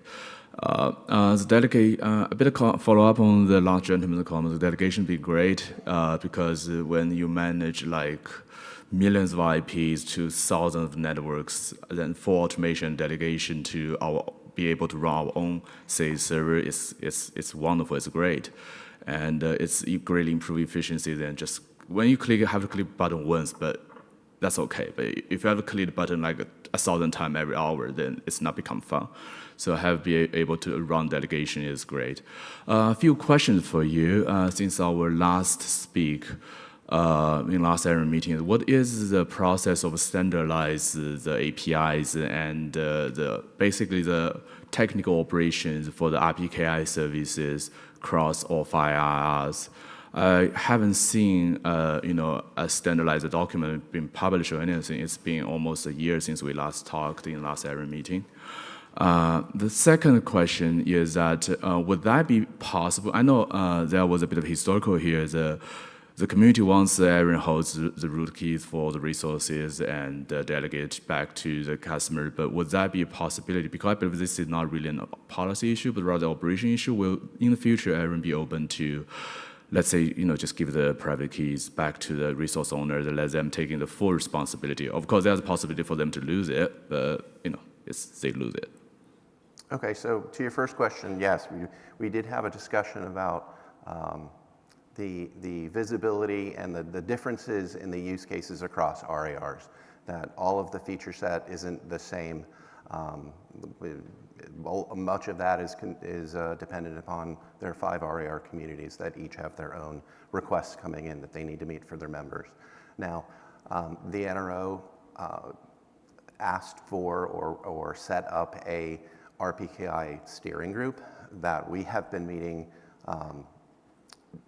regularly every 6 weeks. We do it online on a Zoom call or a Teams call, and we also meet at all of the IETF meetings. Now there has been some progress on starting to pick off the requests that are coming in from the community.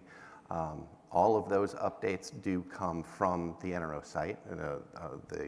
The coordinator, wrangler of all of the individuals in the RIRs that like me and Mark, that have the same responsibilities. That's where our work is being published and put out to the community. So I would recommend going to the NRO website to get answers towards that, and then the progress and the state of the work that we're in right now. What we talked about is being addressed, and the updates on that you can find on that site. With regards to the keying, I see someone else who's further back in the queue that will have an opinion on keying and how it works in the DNS community. So I don't know if there is currently an appetite to do what you're requesting inside of ARIN.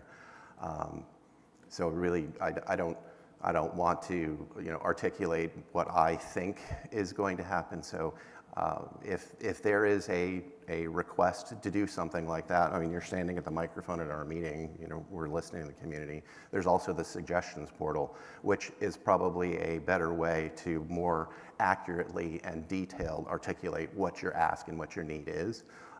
And I really would suggest doing that so that we can address any points or all points that you might have or that you do have in the request, so that we can make sure that everything is addressed. Thank you very much. Oh, John, you want to add something on private key give to us? Oh, so Brad said it. Sorry. For something like this, the problem is we need to gauge the command. We need to understand what functionality you want and gauge the demand within the entire community. The advantage of putting it in the suggestion process is it goes to ARIN Consult.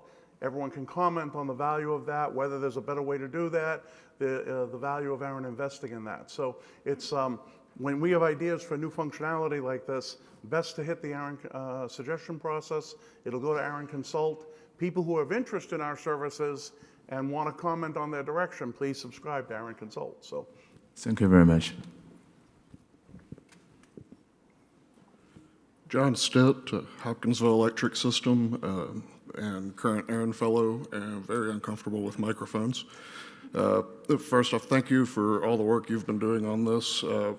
One slide you had was about upcoming features for being able to see how RPKI changes will affect your current announcements.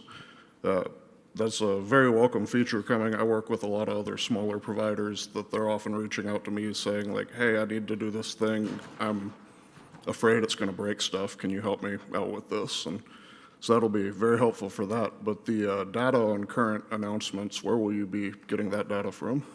That will be a part of information that is presented to the user. So if the desired feature that we're developing, and in fact we've started development since September 30th on this, will be multiple tables that represent either this is what your resources, we're going to identify and give the customer the presence of current announcements of their resources on the net today. And in that table, we will represent whether it's already hit RPKI validity or there's a row that's covering it.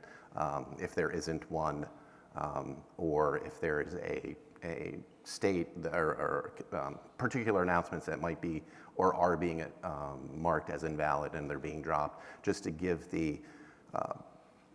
that intelligence to you so that you can go forth and either take steps to rectify invalid things like that. And then the other component, the other side of it is, as you're going to create ROAs, what could be the possible outcome for doing that. So, So that, to clarify, what I'm looking for is more, is it like RIS or route views or some other I'm sorry. public data source like that? yes, yes. So the information we're pulling from, and you called the two of them. We have information being sourced from RIS and route views that will be used to populate that information that we're presenting out to people. And it's, you know, we hope to have a relatively recent snapshot of everyone's resources, you know, whether it's, you know, whatever the time window is, it will be at least represented enough to say, hey, this is what it looks like, and this is a potential here. All right, perfect, thank you. All right, and one last question, comment. Hi, Rob Seastrom, Clue Trust, ARIN Board. I'm speaking on my own behalf and on my own interest, not as a member of the board. Lou has stepped out, unfortunately, and I wanted to ask him for clarity on what exactly he was asking for because it wasn't entirely clear to me. But as a general principle, being able to export the keys, not the signatures from any kind of HSM-based platform is something that it's really hard to do, particularly in a platform-dependent, independent way, and that's by design. That's part of maintaining the trust chain. So I'd welcome a chance to collaborate with him on that, but I'd like to use this opportunity at the microphone to ask you for the statistics for the easy button. The hosted RPKI has been extraordinarily popular, and your slides are wonderful about presenting the choices because ARIN generally doesn't take a platform based on which thing you should use. But in the spirit of 50 million Elvis fans can't be wrong, what percentage of people who are new to RPKI are choosing hosted RPKI? Well, the percentage that was on that slide was 97.2. Okay, I'm sorry, I missed that then. Yeah, But, so, and one of the really important things to pull out of that is it's not just users with, a few resources. It's not just, an endpoint with a /24. The largest consumers of addresses within our region or the largest, allotments, allocations, those organizations are using it too. Just by fact of the tools that we deliver and the ease of use of those tools, the responsibility and added, requirements put upon a delegated operator of a CA, that it's kind of a no-brainer. And typically the people that do set up their own CAs and run a delegated instance have some form of company requirement to do that, to maintain some information and hold it closer to themselves. So that number, that use of hosted services across all the other IRs is relatively consistent in percentage. It is the vast majority of members inside of all the RIR communities that have chosen to use hosted. And one last point is that there is an OT&E environment. It is not just for developers. Rich Compton has a very nice automation framework. He's from Charter. I missed the update. On his GitHub, I've used ARIN Online to issue ROAs and hosted. I've also used his automation. Even if you're only doing one, you can test it against the OT&E environment, have another set of eyes on it, match intent versus outcome before you run it against production. And it's wonderful, and your risk mitigation people will love you for it. I know because I wrote the risk memo for it in my last job. Thank you. Yeah, yeah. I like to say that the OT&E is a place where you can go medieval on your configuration and not have any impact associated with it. So please, make use of it. You're going to see additional information. We're going to publish, hey, did you know about OT&E? Unfortunately, too many times the answer is no. So we will be standing on top of the soapbox and screaming from the highest mountain that, yes, please take advantage of this, because you do have the ability to do everything in the OT&E that you do in the ARIN Online production service. Thank you, Rob. All right, thank you, Brad.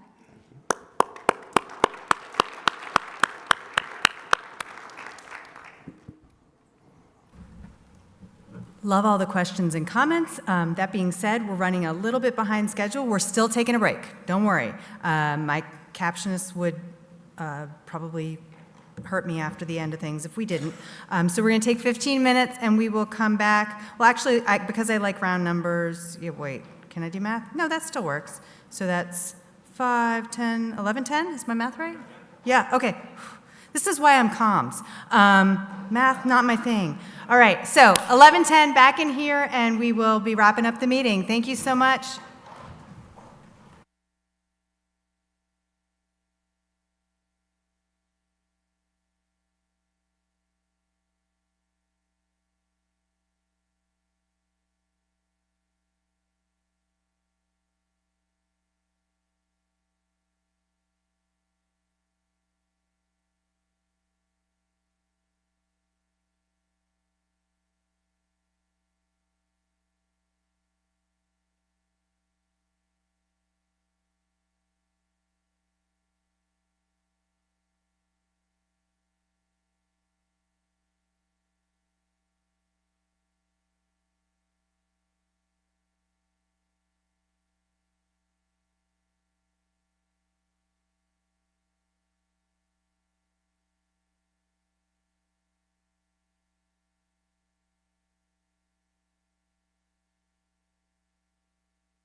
We have just a couple more minutes, and then we'll get started. Minute and a half, maybe. I know it says 12 seconds, but don't worry about that. Oh, no, we're not in a huge rush. We got another minute, though the roundup should begin. If somebody wants to yell in the hall or something, that'd be good. Are they ringing the chimes? I can't hear it. It already happened. They're way ahead of me. Story of my life. Did you? Nice. Again with the lights, man. I'm not going to miss those.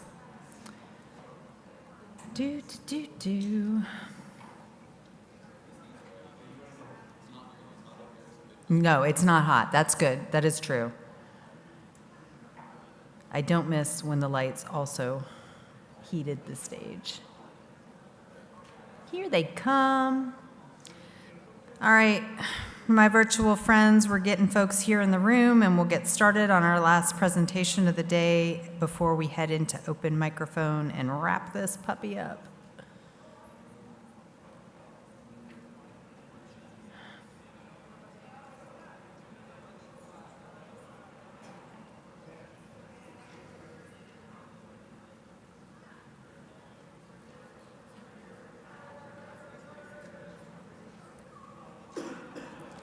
It's always helpful if you have a Marine on staff to yell in the hall when you're trying to pull people back in.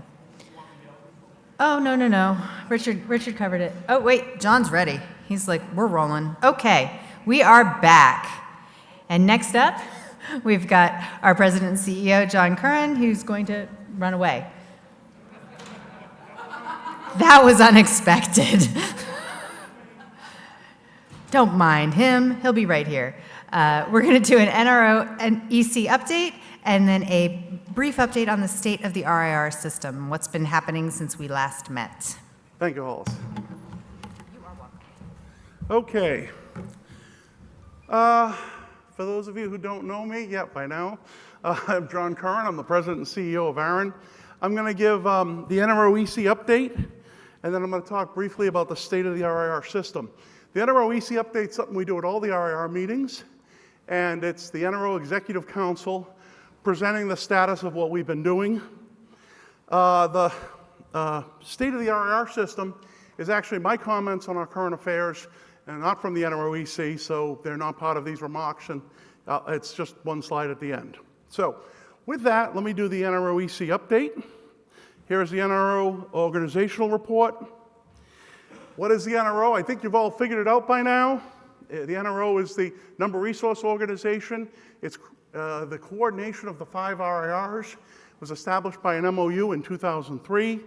We signed an addendum in 2020 that talks about the Internet Number Registry System. And it basically gives us commitments about trying to promote accurate, reliable Internet Number Registry services globally. Now, in 2022, the NRO reviewed our strategic plan, and we reconfirmed our mission to coordinate the activities of the RIRs and promote a joint Internet Number Registry, and our vision to be the flagship, the leader in promoting the registry system. If someone has a question about how the Internet Number Registry system works, it's our vision that we're the one that answers that question. Now, structure is very simple. The NRO EC, the NRO, Number Resource Organization, has an EC, an executive committee. The executive committee is made up of one appointed individual from each RIR, generally the executive officer. So we have Hans-Peter Holland, appointed from RIPE, and he is the chair of the NRO executive committee. Myself, appointed from ARIN, and I'm secretary. Jia Rong Lo, who's appointed from APNIC and treasurer, and Ernesto Madra from LACNIC. He's our 4th member, and we have a vacant spot on AFRINIC right now because they haven't had a governing board for a while. We have a permanent secretary that's hosted by APNIC. Herman is the one who runs that. He's the executive director of the organization, executive secretary of the organization. He's the one who handles the administration of keeping this running. So one of the things we do is we've had, as people have heard, an RPKI program. RPKI, much like the registry system itself, is a joint program that we all use. It's one of these circumstances where We have to coordinate tightly to make sure we do things in a coordinated manner. But as Brad said earlier, each RIR has its own community with its own requests. So we decided that rather than doing these things in each RIR and not having any real communication between the teams formally, we would set up an RPKI program, and we did that.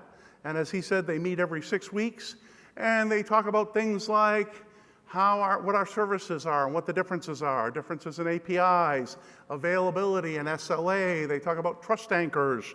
All of those activities are being done one level down, coordinated between our teams. It's the type of coordination we do to try to make it look like one registry system. Objectives for 2025, improving the transparency, security, and robustness of RPKI, and trying to improve the user experience. And we've done a bit of that. I don't know, we all have our own RIR RPKI system, but you'll see they're slowly looking more and more like each other. You can go to the URL, see that project, see what it's working on. The big push right now is working on a trust anchor structure that makes sense and will facilitate things like transfers in a more sensible manner.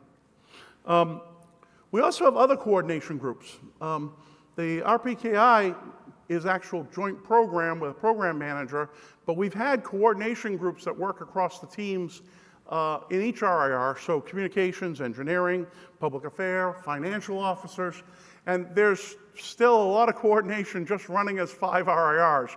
We don't have whole programs for each of those. We only did that in RPKI, but these coordination groups do speak periodically. Once or twice a month, they talk to their counterparts so that we have common communications when we need to, or with that, we're making sure we're handling, if there's a request from governments to respond, we make sure we understand who's covering it, what messaging is being used. Finances. So it costs a bit of money to run the NRO. General operations, $628,000 a year. That's the ASO, the NRO, and the IANA Review Committee support, Secretariat support, RPK program, travel for the ASO and chair to ICANN meetings. The ASO and NRO EC meeting costs are in there. Internet governance support, we do support a number of organizations externally, like IGF, that have costs in there, and the Secretariat. So those are common costs that all 5 RIRs have to absorb their share of. And then, in addition to that, we have a small allocation we give to ICANN each year, $823,000. We've been doing that pretty much since ICANN's inception. And with the IANA stewardship transition that occurred, we established an IANA services contract, and that identifies $650,000 a year for those IANA services for the central number registry. And the rest, $173,000, is a contribution to ICANN's general operation. So the sum of those two are the expenses that the NRO has each year, about $1.5 million. We also have a stability fund. This doesn't involve any money moving. It's a pledge that we've all put in, short-term reserves if necessary. If an RIR needed to draw from this for its own stability, it could use this mechanism. And the total commitments amongst us all is $2.65 million. Those costs get divided up each year, and they get allocated among the RIRs, and we decided to do it based on a metric of size. The metric we use is RIR services revenue. So ARIN, we don't count AFRINIC at present because obviously they need a governing board to cover their share of these things. So for now, we're dividing these expense by ARIN, RIPE, LACNIC, and APNIC. And RIPE ends up with about 33%, 34. ARIN ends up with 33, 21, and 12. And that changes a little bit each year based on size of the registry. AFRINIC situation. So the NRO EC, the Executive Council, has closely monitored the AFRINIC status. We've spoken with ICANN leadership because they're obviously interested in AFRINIC status. We've offered support to the private receiver that was appointed. We engaged in collaboration with the internet community down in Africa to make sure they're aware of what's going on. And we supported the Africa Internet Summit annual event. We put an announcement out saying we're pleased of the election of a new ARIN board, which did occur, occurred in September. ARIN now has a board seated. I'll talk a little bit about that later. And we're looking forward to resuming regular operations. So that's a wonderful thing. ICP2 review. You might have heard of this. There might have been some slides earlier and some more slides, and someone named Amy did a great job covering this. I'm not going to go into it, other than to say, yes, in October 2023, we did kick it off with 2 projects. One was to do implementation procedures for the current ICP2, and the second one was to kick off a formal review with the community to sort of look at ICP2 and decide what we really need. And as you can see, they've come up with an RIR governance operations requirements document, and that's in its way through a process that's already been described at length. And I'm not going to go through that because that's less detail, but the same information that Amy gave you. Publications. So one of the things we do is we try to make it easy for people by publishing joint stats across the 5 RIRs. So we do the Internet Number Status Report, which you'll see presented at the RIR meetings periodically. We update global stats on V4, V6, and ASNs daily. We do RPKI adoption reports. If you want to know the RPKI deployment in all the regions, that's available on the NRO website under statistics. We also publish a comparative policy overview, which might be of interest to the people in this room. If you are curious about, well, how do they handle transfers, or what do they do with waiting lists or soft landing, or how do they handle this question, we have a comparative tables of the current policies in each RIR, so you can see them lined up on one table and understand the counterpart policy in the other RIRs. Can be quite helpful. IANA Review Committee. So one of the things we do is we have a committee because we have an agreement with the IANA to provide services. We have a review committee that reviews the services and makes sure that when we put requests in, they're handled by the IANA in a timely manner. I will say the IANA has done a wonderful job for us, and the review committee has a pretty easy job thanking IANA each quarter. But they do meet, they do review the service by quarter, and they publish reports online. You can take a look at it. As I said, the IANA has done exceptionally well. Never had really an issue with them. IANA Review Committee members are there in the ARIN region: Amy Potter, Nick Nugent, John Sweeting. IANA SLA amendment. We did amend the IANA SLA. So we have a service level agreement with the IANA that provides that when we make a request for one of the free pools for the general purpose number registries, V4, V6, and ASNs, that they'll process the request according to global policy. And update, obviously, the registry tables that the IANA runs to show the delegations. There's also a little other thing the IANA does, but it does it in cooperation with other entities, which is that we have to make sure the glue for reverse DNS is put in the right zone. So back when ICANN was being formed, before there was ICANN, someone had to do the root zone. Actually, it was a function of the Internic. When ARIN was formed, we took over building the glue for the reverse DNS. When ICANN finally got up and running, ARIN handed it off to ICANN's IANA team, and it's been done by ICANN ever since, reliably, since about 2012. 2012. But we never had an agreement that said, please build the reverse zone for inattr and IPv6.ARPA and populate it with records that correspond to the allocations made to the RIR. So we did an addendum. Now that we have an SLA for IANA number services, we did an addendum with the IANA service agreement to actually have the reverse DNS resolution services for those zones. And between that agreement and the agreement that the IETF has and the agreement that the DNS has, that ends up building the global zone for the root. ICANN empowered community. So when we did the 2016 IANA stewardship transition, as part of that, it was noted that each of the communities, the numbers community represented by the RIRs and their members, the names community represented by ICANN, and the protocol community represented by the IETF, we all ended up using IANA services, and each of us have our own governing structures. In the DNS case, the DNS community said, we want to have a safety because we have ICANN, but just in case something goes wrong, there won't be a U.S. government contract over all of this. So we're going to create a mechanism above ICANN, and they created something called the ICANN Empowered Community, which basically ratifies the actions of ICANN in areas like adopting budgets and adopting strategic plans and appointing directors. And the Empowered Community really simply ratifies those actions, but has the ability, if those actions were done improperly, not according to bylaws, has the ability to intervene, cause a hearing to be held, cause those matters to be reconsidered, has the ability to spill the board of ICANN or remove a director, things like that. We are part of the Empowered Community, as is several of the supporting organizations within ICANN. All have a seat on the Empowered Community, and it's basically a safety check valve, and we are happy to participate in this as one of the organizations. You can read more about it on the NRO. We actually adopted procedures so that if we have a request to ratify something, we know how we handle it, we know how to notify our communities, and based on what our communities say, we make that decision as to whether to ratify or not ratify a particular action.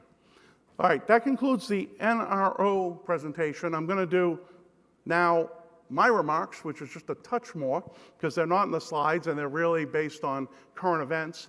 I want to just say first, as noted, AFRINIC, since we last met, AFRINIC has now elected a governing board. So that happened, and the governing board in October 3rd sent out an announcement saying that they are in place. They have a chair and vice chair now. They still have a receiver in place. The receiver is the person who's been running the organization under court direction and will remain until they're up and running in a comfortable way. The receiver has indicated, if my memory recalls, that he'd like to step down now that there's a board, but that hasn't yet happened. So we have to wait until that is done. There's also another detail involving that the AFRINIC board, while AFRINIC has a governing board, it still has litigation outstanding. There's a number of active activities, so we're not completely out of the woods there. The board has said it's looking at those issues, so we'll have to wait and see. The good news is that with the board, they're able to do some things pretty clearly. So for example, the NRO Number Council, AKA the ASOAC, the party working on that whole RIR governance document, has been without representatives from the AFRINIC region. Good news is the representatives of the AFRINIC board at ICANN this week, last week, running concurrently with us earlier this week in Dublin, representatives of AFRINIC did indicate that they were going to appoint people so that they would have people on the NRO Number Council, and that way they would be able to participate in the RIR governance work. Still more going on, and we have to watch it carefully, but certainly the election of a governing board is one step to getting AFRINIC back on the road and running smoothly. So with that now, I'll take questions on the NRO presentation or the state of the RIRs. Microphones are open, remote microphones are open. I believe we have a question or comment online. Okay. We have a remote? Yes. Yes, go ahead. Remote first. Cicero Simbada just asking, interested in assuring that AFRINIC has proper representation and that their voice is heard in the future. I'm not sure I heard that. AFRINIC Just has that wanting to make sure that AFRINIC will have proper representation and that their voice is heard going forward. And I think you already spoke to that. Well, that's sort of what I've been, with the establishment of a board, they're able to now put representation in bodies as necessary. So this is going to be something we're all waiting patiently for. They have to actually get their governance moving to do that function, but we're looking forward to AFRINIC having normal restored representation. The board is an elected board of the community, so its decisions on who it puts in bodies are sufficient for our purposes. Yes, Kevin. Kevin Bloomberg, The Wire. John, I just have a minor question. The SLA related to, or sorry, the SLA change with the reverse DNS being added in, can you remind me if resource is transferred from ARIN to RIPE or ARIN to APNIC, that root glue is not changed. Right, not at all. So the resource that moved from ARIN still goes back to ARIN, then it goes to RIPE, then it goes to... Let's talk about that, because that's a complicated matter. And by the way, it affects DNS and RDAP and RPKI, okay? So an RIR is responsible for every resource in the registry. Now, there are parties that have very large resources, /8. Even those point to ARIN or APNIC or RIPE, whoever's responsible for providing the services for that registry. Okay, having said that, when you start breaking up blocks and moving them, you have to decide where you want the chain to be reflected. The final RIR has to be accurate, but you may or may not have an interim pointer. Historically, we have changed things when if we have a /8 that moved from RIR to RIR, we would change it. The whole discussion of the trust anchor brings up the fact that it might be better to chain from one to the other, and so it's a complicated matter. At present, no, we do not chain, and the original RIR stays in there. I think. Mark, are you? I believe in all cases it stays as is. We haven't done updates. But this is, as I said, tied into the trust anchor discussion long term. That's on an RPKI point of view, and I understand that opens up a whole complexity. I was actually just more curious, and I appreciate that you brought up the RPKI, because that was a whole other level of complexity I didn't think of. Just with reverse DNS, it lists an RIR there, yeah. Thank you. Okay. Fine. Okay, more questions? If there's no more questions on this, we're going to move into open mic, where I'm going to ask the same question. But we'll have Nancy up here, too. Nancy, come on up.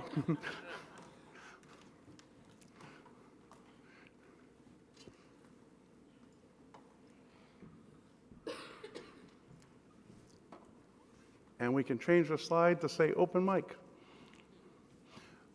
So we're now in the open mic portion of the day. It's the end of the day. This is available for you to bring any questions that have come up in the meeting, anything that's come up with respect to how ARIN operates, how we're governed.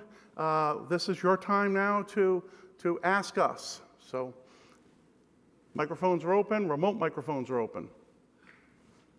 Yes, Abdel Karim Mikawi from Mactal. I am a ARIN fellow. I just want to take the opportunity to thank the fellowship program for this opportunity to be here. It's because of this program that I'm here today. And so far I've been a passive member, just on the mailing list, seeing what is taking place, the discussion. And these programs allow me to move a step forward to be an active member. I already have a couple of ideas that are eligible for a new policy that I've discussed around with the community. I probably, in the next few days, will initiate that. And thank you so much. Thank you for your praise of the program. Thank you for being here. Please allow me to dedicate these uploads to Amanda and Melissa. Amanda's somewhere here, yes. She did a great job to coordinate all the program and give us all the support to be here today. Thank you so much, Amanda. Great to hear. Thank you. Next. Chris Rapier, Pittsburgh Supercomputing, ARIN Fellow 56. Just came up here to basically say the same thing. This has been an incredible experience for me. I have met some amazing people, have had some great conversations. I've learned a lot about what I came here to learn, which is about how ARIN works and how ARIN reaches out to the community. This has been an invaluable experience for me, and I do hope to be at one of these again as soon as is possible. And so thank you for all of that. And big shout out to Amanda and my mentor, Caitlin, and the person who pushed me to get here, Adair. So very good. Thank you.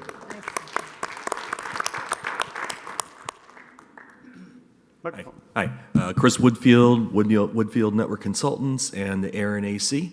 The people who are praising how useful and helpful and informative this meeting is, that is not unusual. there's nothing extraordinarily informative, helpful about this meeting because they're all like this. So yes, please come back and come back with curiosity, and we will help you understand everything you need to and help you participate the way you need to.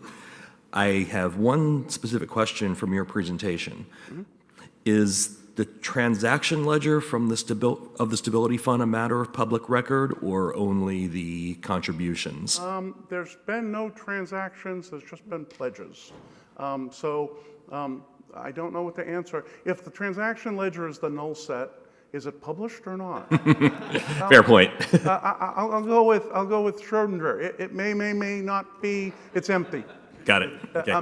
We've put pledges in, and we actually at one point we did think about that with respect to ARPANEC when we set because there was a period of time when they may not have been able to access their bank account. When we set it up, we were thinking about a number of circumstances with regard to how to handle an RIR that had an unusual event happen, but we didn't think about the unusual event of governance issue. And so it was not really able to be used. It wasn't really suitable for that. We were able to help ARPANEC in a number of ways, but so we did not end up with any transactions, and the ledger is blank. It's all just pledges. Okay. Is that scenario now in the list of contingencies? So one of the things we're looking at is we're looking at strategically, and we want to wait until we have everyone on board, including ARPANEC, look at long-term what we want to do with the Stability Fund and how we want it to operate. It was really set up for the idea that an RIR has a natural disaster, for example, or something like that. Handling the case of it not having a governing board is very hard and actually falls more into the RIR governance document than it does the Stability Fund. But we'll be looking at it, obviously. Okay. Understood. Thank you. Thanks. Remote? We do have a remote contributor. All right, we have a remote that would like to speak for themselves, so you should be able to unmute yourself now. Make sure you start with your name and affiliation. Yes, my name is Cicero Timbanda. I'm with the City Colleges of Chicago here in Chicago, but I also work at a private investments firm. This is my second time attending remotely. I am not a member, but I have vested interest on the let's just say, on the progression and the stability of the African continent. I was born in Angola. I run a scholarship fund in Angola. It's one of the countries there for higher education for students. I just want to make myself known. Name is Cicero Timbanda. If I did put my email on the chat, I would love a follow-up. I would love to advance the issues or opportunities that you guys are facing with AFRINIC. I have several relationships at the higher education, academic level, and also some in the government agencies in Africa, especially South Africa, Angola, and Nigeria. So I just want to make myself known. I don't know specifics that you guys are running into. You mentioned some, but I can definitely get the right people and advance the cause, because it is a very important cause. So if you have any questions for me or comments, I'm here to listen as well. Thank you. Excellent to hear from you, and you have made yourself known. Certainly, we have a number of attendees paying attention to the same issues, and quite frankly, we report on it at ARIN, but this really has to be people like you, people from that community working together to figure out next steps, and so very happy to hear from you. You're good. That microphone. Hey gang, Anthony Dela Cruz with Lumen. One of the things we chat often on the PSP is about the waiting list. And I noticed you guys just put out a whole another pile this month, so good job on that. You keep putting ranges into it. I still think we're failing a little bit on clearing up old IRR entries in it. Okay. So I run the Lumen Level 3 and also the WCGDB registry. I noticed this morning, like, I didn't see that set, so I pulled out like 42 objects that were clearly just old, going back to like 2003. I think there's probably another 50 in there that look bad with RADDB. So again, just offer if you guys ever need a hand with pulling out, or if anybody else ever needs stuff removed. Let's get that's a great issue. So first, if you're in the room and you run an IRR registry? Raise your hand. You, okay. So. No RIDB guys today, yes. We do a lot of outreach, but one of the things that happens with IRR is that there's a large number of ad hoc and not necessarily well-known, well-reachable. I'd like you to find Mr. Sweeting. Yep, we've chatted. We will get you on the notification and tell you when we're bringing blocks. We're very careful. We take the blocks out, we hold them fallow, make sure that they've been sitting a while. So it's just making sure you get the notification of that. Yeah. Yeah. Great for that. And there's been IRRs we can't reach. There's no response when we reach them. Yeah, most of us have, there is an IRR.net page now that the RIDB guys put up. Everyone's contacts are on there pretty well. So if you ever find an old object or anything you need cleaned up, you should be able to find contacts there that are pretty responsive. We find old objects every week. So we delete- probably need to set up a process for this because we've tried to contact, and the problem is that a lot of them you notice, and it's a report about a block that isn't a present customer. Right. So it's not high on anyone's list. But we're happy to outreach to anyone who's running an IRR. We just need to know how to get a hold of them, and they just need to respond. So John? Yep. I just want to say, get a hold of John Sweeting like December 8th. And till then, get a hold of Joe right. Westover. That's right. But I also want to add that we do have a new team we stood up this year, Registry Integrity and Oversight. Right. And one of their missions for their team is to clean up IRR entries. And that's Reese Radcliffe that runs that. They've been doing a great job doing everything that we've tasked them to do with the 3 people they have. And one actually went out for a while because his wife had a baby. So he's back, but they're full strength.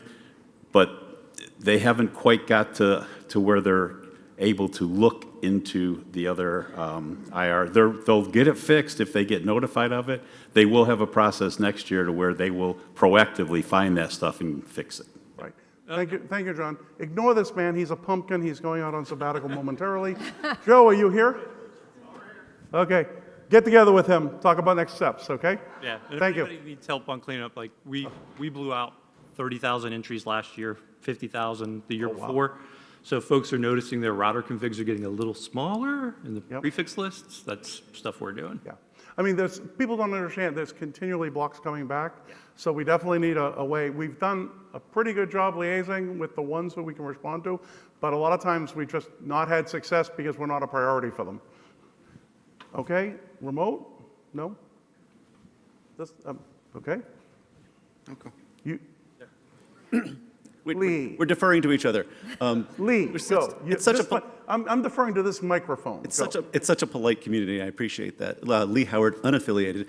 Actually, and I wanted to sort of respond because Anthony brings up a really good point, because it's not just in the case of waitlist entries, but also in the case of transfers where we see those objects, and not just in the case of it's not just IRR entries. It's spam entries. It's spam entries, block lists, yes. And we have a whole process. I'm sure you do. I would love to have maybe a more collaborative, open process where we could, again, I suggested a workshop earlier this week. Can we bring a whole bunch of people in the room and say, how can we provide better information in an automatable way to help you provide the tools in a timely manner? A geolocation, another one, yeah. So I'm all for more process, but I want to point out, just sensitivity. Some of the people who run those lists are pedantic about who they talk to and who they believe, and may not participate in an open process. In fact, if the process is open, that may actually prevent their involvement. Because the problem is that when you get into reputation, they want to deal with trusted parties, okay? So I'm all for that, but I want to first set up ARIN's trusted processes and then do a workshop after. And that makes sense to me, and I understand, having been to a few MOG meetings, though, you understand sort of what their sensitivities are, and they're there, and I made the same offer to them at meetings, and they said, oh, it's a great idea, and we never talked again. Right, understood. But yeah, no, I think this is something we can workshop, but it's first we got to get at least the basic mechanisms of people who run lists that are IP-based have to understand to talk to the registries, because transfers, because wait lists, reclamation, and lay fallow, things like that. Kevin. Kevin Bloomberg, The Wire. So I had a bit of a health scare in June after an ICANN meeting. I want to personally thank ARIN and Richard who went above and beyond in terms of helping, but it's a lot more than that. They directly helped, but it was the staff, it was the volunteers, it was everybody else. And there's two parts to this. One, thank you. Two, this is a work-life balance issue for everybody in this community. And the number of people that I heard say, I've been doing this for 20 years this, 20 years that. There will be another 20 years. And if you're not at the mic because you can't be at the mic because you forgot the work-life balance, you can forget about your benefits long-term, and we need everybody here long-term. So I'm taking that to heart. And I wish everybody else here takes that to heart. I'm not pressuring you, just please keep it in mind, because I would like to be here another 20 years at the mic annoying people. So that was the first thing. Thank you for everybody. The second is, it had been mentioned today that the ASO AC, the NRO EC, has spent the last 18 months doing a heavy lift of taking the original ICP2, taking what was implicit and making it explicit and doing a holistic review of everything. We need to do that for the NRPM. Nobody likes the term omnibus, and I'm not actually referring to omnibus anymore. But I believe, and this is not directed at staff, obviously, this is directed at the community. I believe we've reached the point where we are shuffling words, and unfortunately there are too few people in this room today that know what those words meant and why they were put in. And I think that we need to go through holistically and say, are we doing the right thing? Section 8 is a great example. That was actually done only 10, 12 years ago. Right. And it's pretty clean, mostly clean. But all the other sections are now pretty much unparsable, and simple changes here that then go through 80 different things. It's not a put through the process once and hope it goes through, and then we actually have to take a whole new look at how we are doing. And it's going to take 2 years just to get there. We can continue on the way we're doing, but I think that we've reached the point in the community and time where we need to look at doing this. So that's just my take on it. Kevin Bloomberg, he is calling for the holistic NRPM review buff. If you see him and you're interested in that, collect to him, and you may not use the word omnibus. Go ahead. Oh, I was just going to say in my work-life balance, it's not Kevin Bloomberg. Yeah. I'm going on vacation, so okay. somebody else. But you want someone else to run that? Absolutely, but it was more something for the community to now think about. We've had a great experience. That was the point of this. We've had a great experience on the ASO doing this collaborative work over the last 18 months. We've had a great experience working with the community on multiple iterations of the document, and it's shown me a lot of good things can come out of it, where before we've been scared of doing those kinds of things. I think it's time for the NRPM to look at that. Thank you. Remote? Nope. That microphone? Hi, I'm Max Kravanek with Coding Direct. So we talked about earlier the clearing for the IPv4 whitelist. I was wondering, is there any sort of process around ASNs? Because my own experience, I had an ASN assigned to me and then found out that the old owner was still using it. Oh, wow. So if you're talking about ASN hold down and use, I think I'll ask Joe, because I don't want to ask John. When we do reclaim an ASN, we hold it down, but we're only holding it down for 4 to 6 months. We do look to see if it's routed. So it'd be really weird for someone to get an ASN that's, because routing we can see. We can't see if someone's running a block list on a web page somewhere, impossible to know, but if someone's using an AS, it's generally visible. You received a 2-byte or 4-byte, which was it? 2-byte. Okay. We want to find out that 2-byte and what happened to it, and Joe's on that. He's going to find you right after. We do look. Was it globally routed or just in a pocket? It was globally routed. It looked like it was an older company that just had a /24. That was an AT&T customer. If that happened, we failed. We want to know about it. Let's find out. Okay? Yeah, I mean, I had to open a ticket because originally they weren't responding to me, but I opened a ticket and then they paid attention then. There's a bunch of issues with that because if that happens, the party using the routing may not easily give it up, and so that's really never supposed to happen. Okay? Right. Really never supposed to happen. So please let's get together with Joe and find out the pedigree on that block. All right, thank you. Jeff's going to get up and talk about the visibility of AS numbers. Come forth, Jeff. He may talk about anything, but I'm guessing he's going to talk about the visibility. You're responding directly. Go ahead. I happen to run one of those lists where I'm trying to see ASs that are being routed that actually aren't legitimately routed. Right. And what I rely on is the RIR status of that AS. And so when an AS goes back into ARIN, normally they mark it as reserved or some other status, which is a clear flag. I shouldn't see it in the routing table. Right. The reason why I got up to the mic is actually an ARIN business practice. Okay. That if I am an ARIN member and I have an AS and I'm late in paying my bill, immediately that resource gets marked as reserved. Mm-hmm. And it clags up the set of ASs that are bogus, because it's not really bogus, it's the grace period between falling delinquent and marking the AS as being toxic, don't use it, appears to be so short that that list now balloons with false positives. Now, I appreciate it's a business practice coinciding with routing, but I'd just like to please sometimes in the ARIN business area, I know you want people to pay, but could you give them a month or two before you match 110 days. Oh God, pay your bills, people. Like, Stop that's mucking around. The problem, Jeff, is that 110 days, and then we just take it out, but we still hold it because we want to hear from them. Right. It's kind of jiggling the wire to say, are you out there? And it's the only... Well, I'm the wire that you're jiggling. The wire you're jiggling. Gee, thanks. Well, some of them actually do notice as well, okay? That's the whole intent, but I'm sort of saying... 110 days. This marking of ASs, we do see it if it's not being routed, the right way. But it does rely on a whole bunch of other things, including business practices, to make it happen. That's all. Thank you. Okay. Matthew Wilder, TELUS and ARIN 2025 election nominating committee member.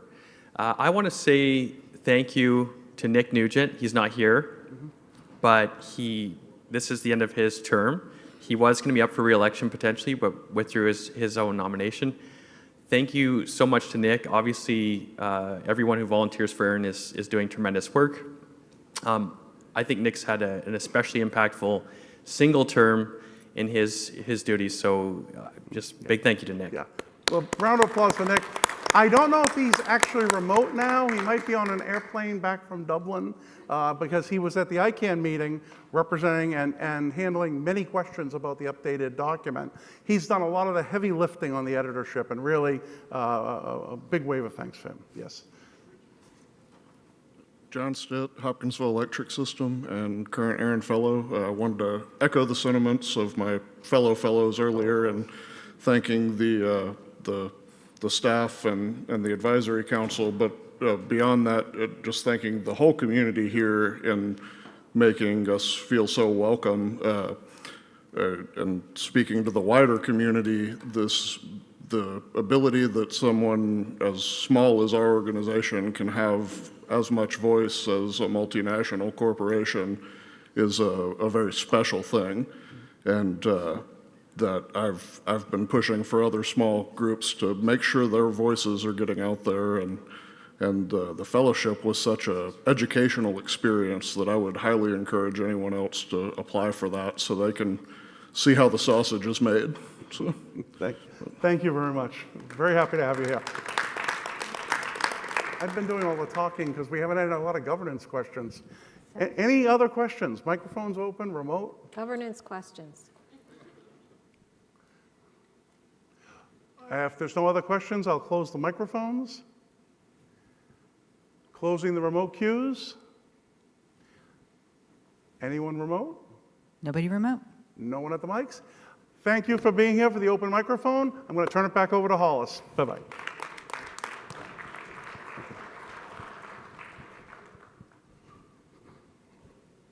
We on? We on. We did it, guys. We're through. Thank you very much for joining us. Hold on. Let me go back here. I lost it. I have been informed I would be totally remiss if I let a meeting go past without a bad joke from the podium.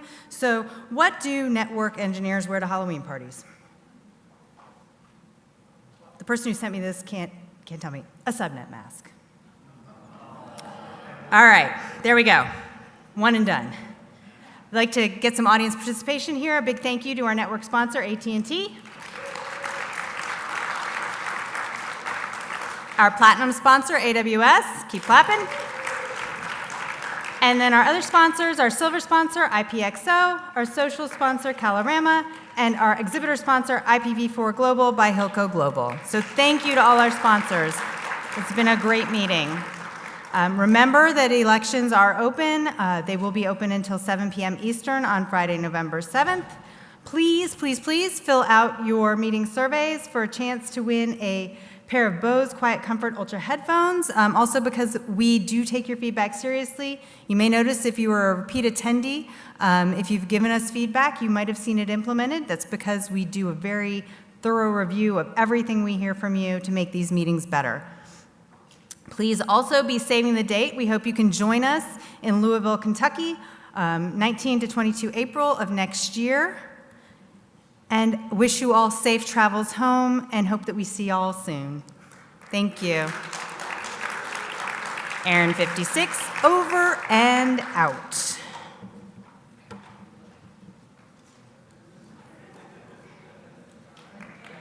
Woohoo! Thank you.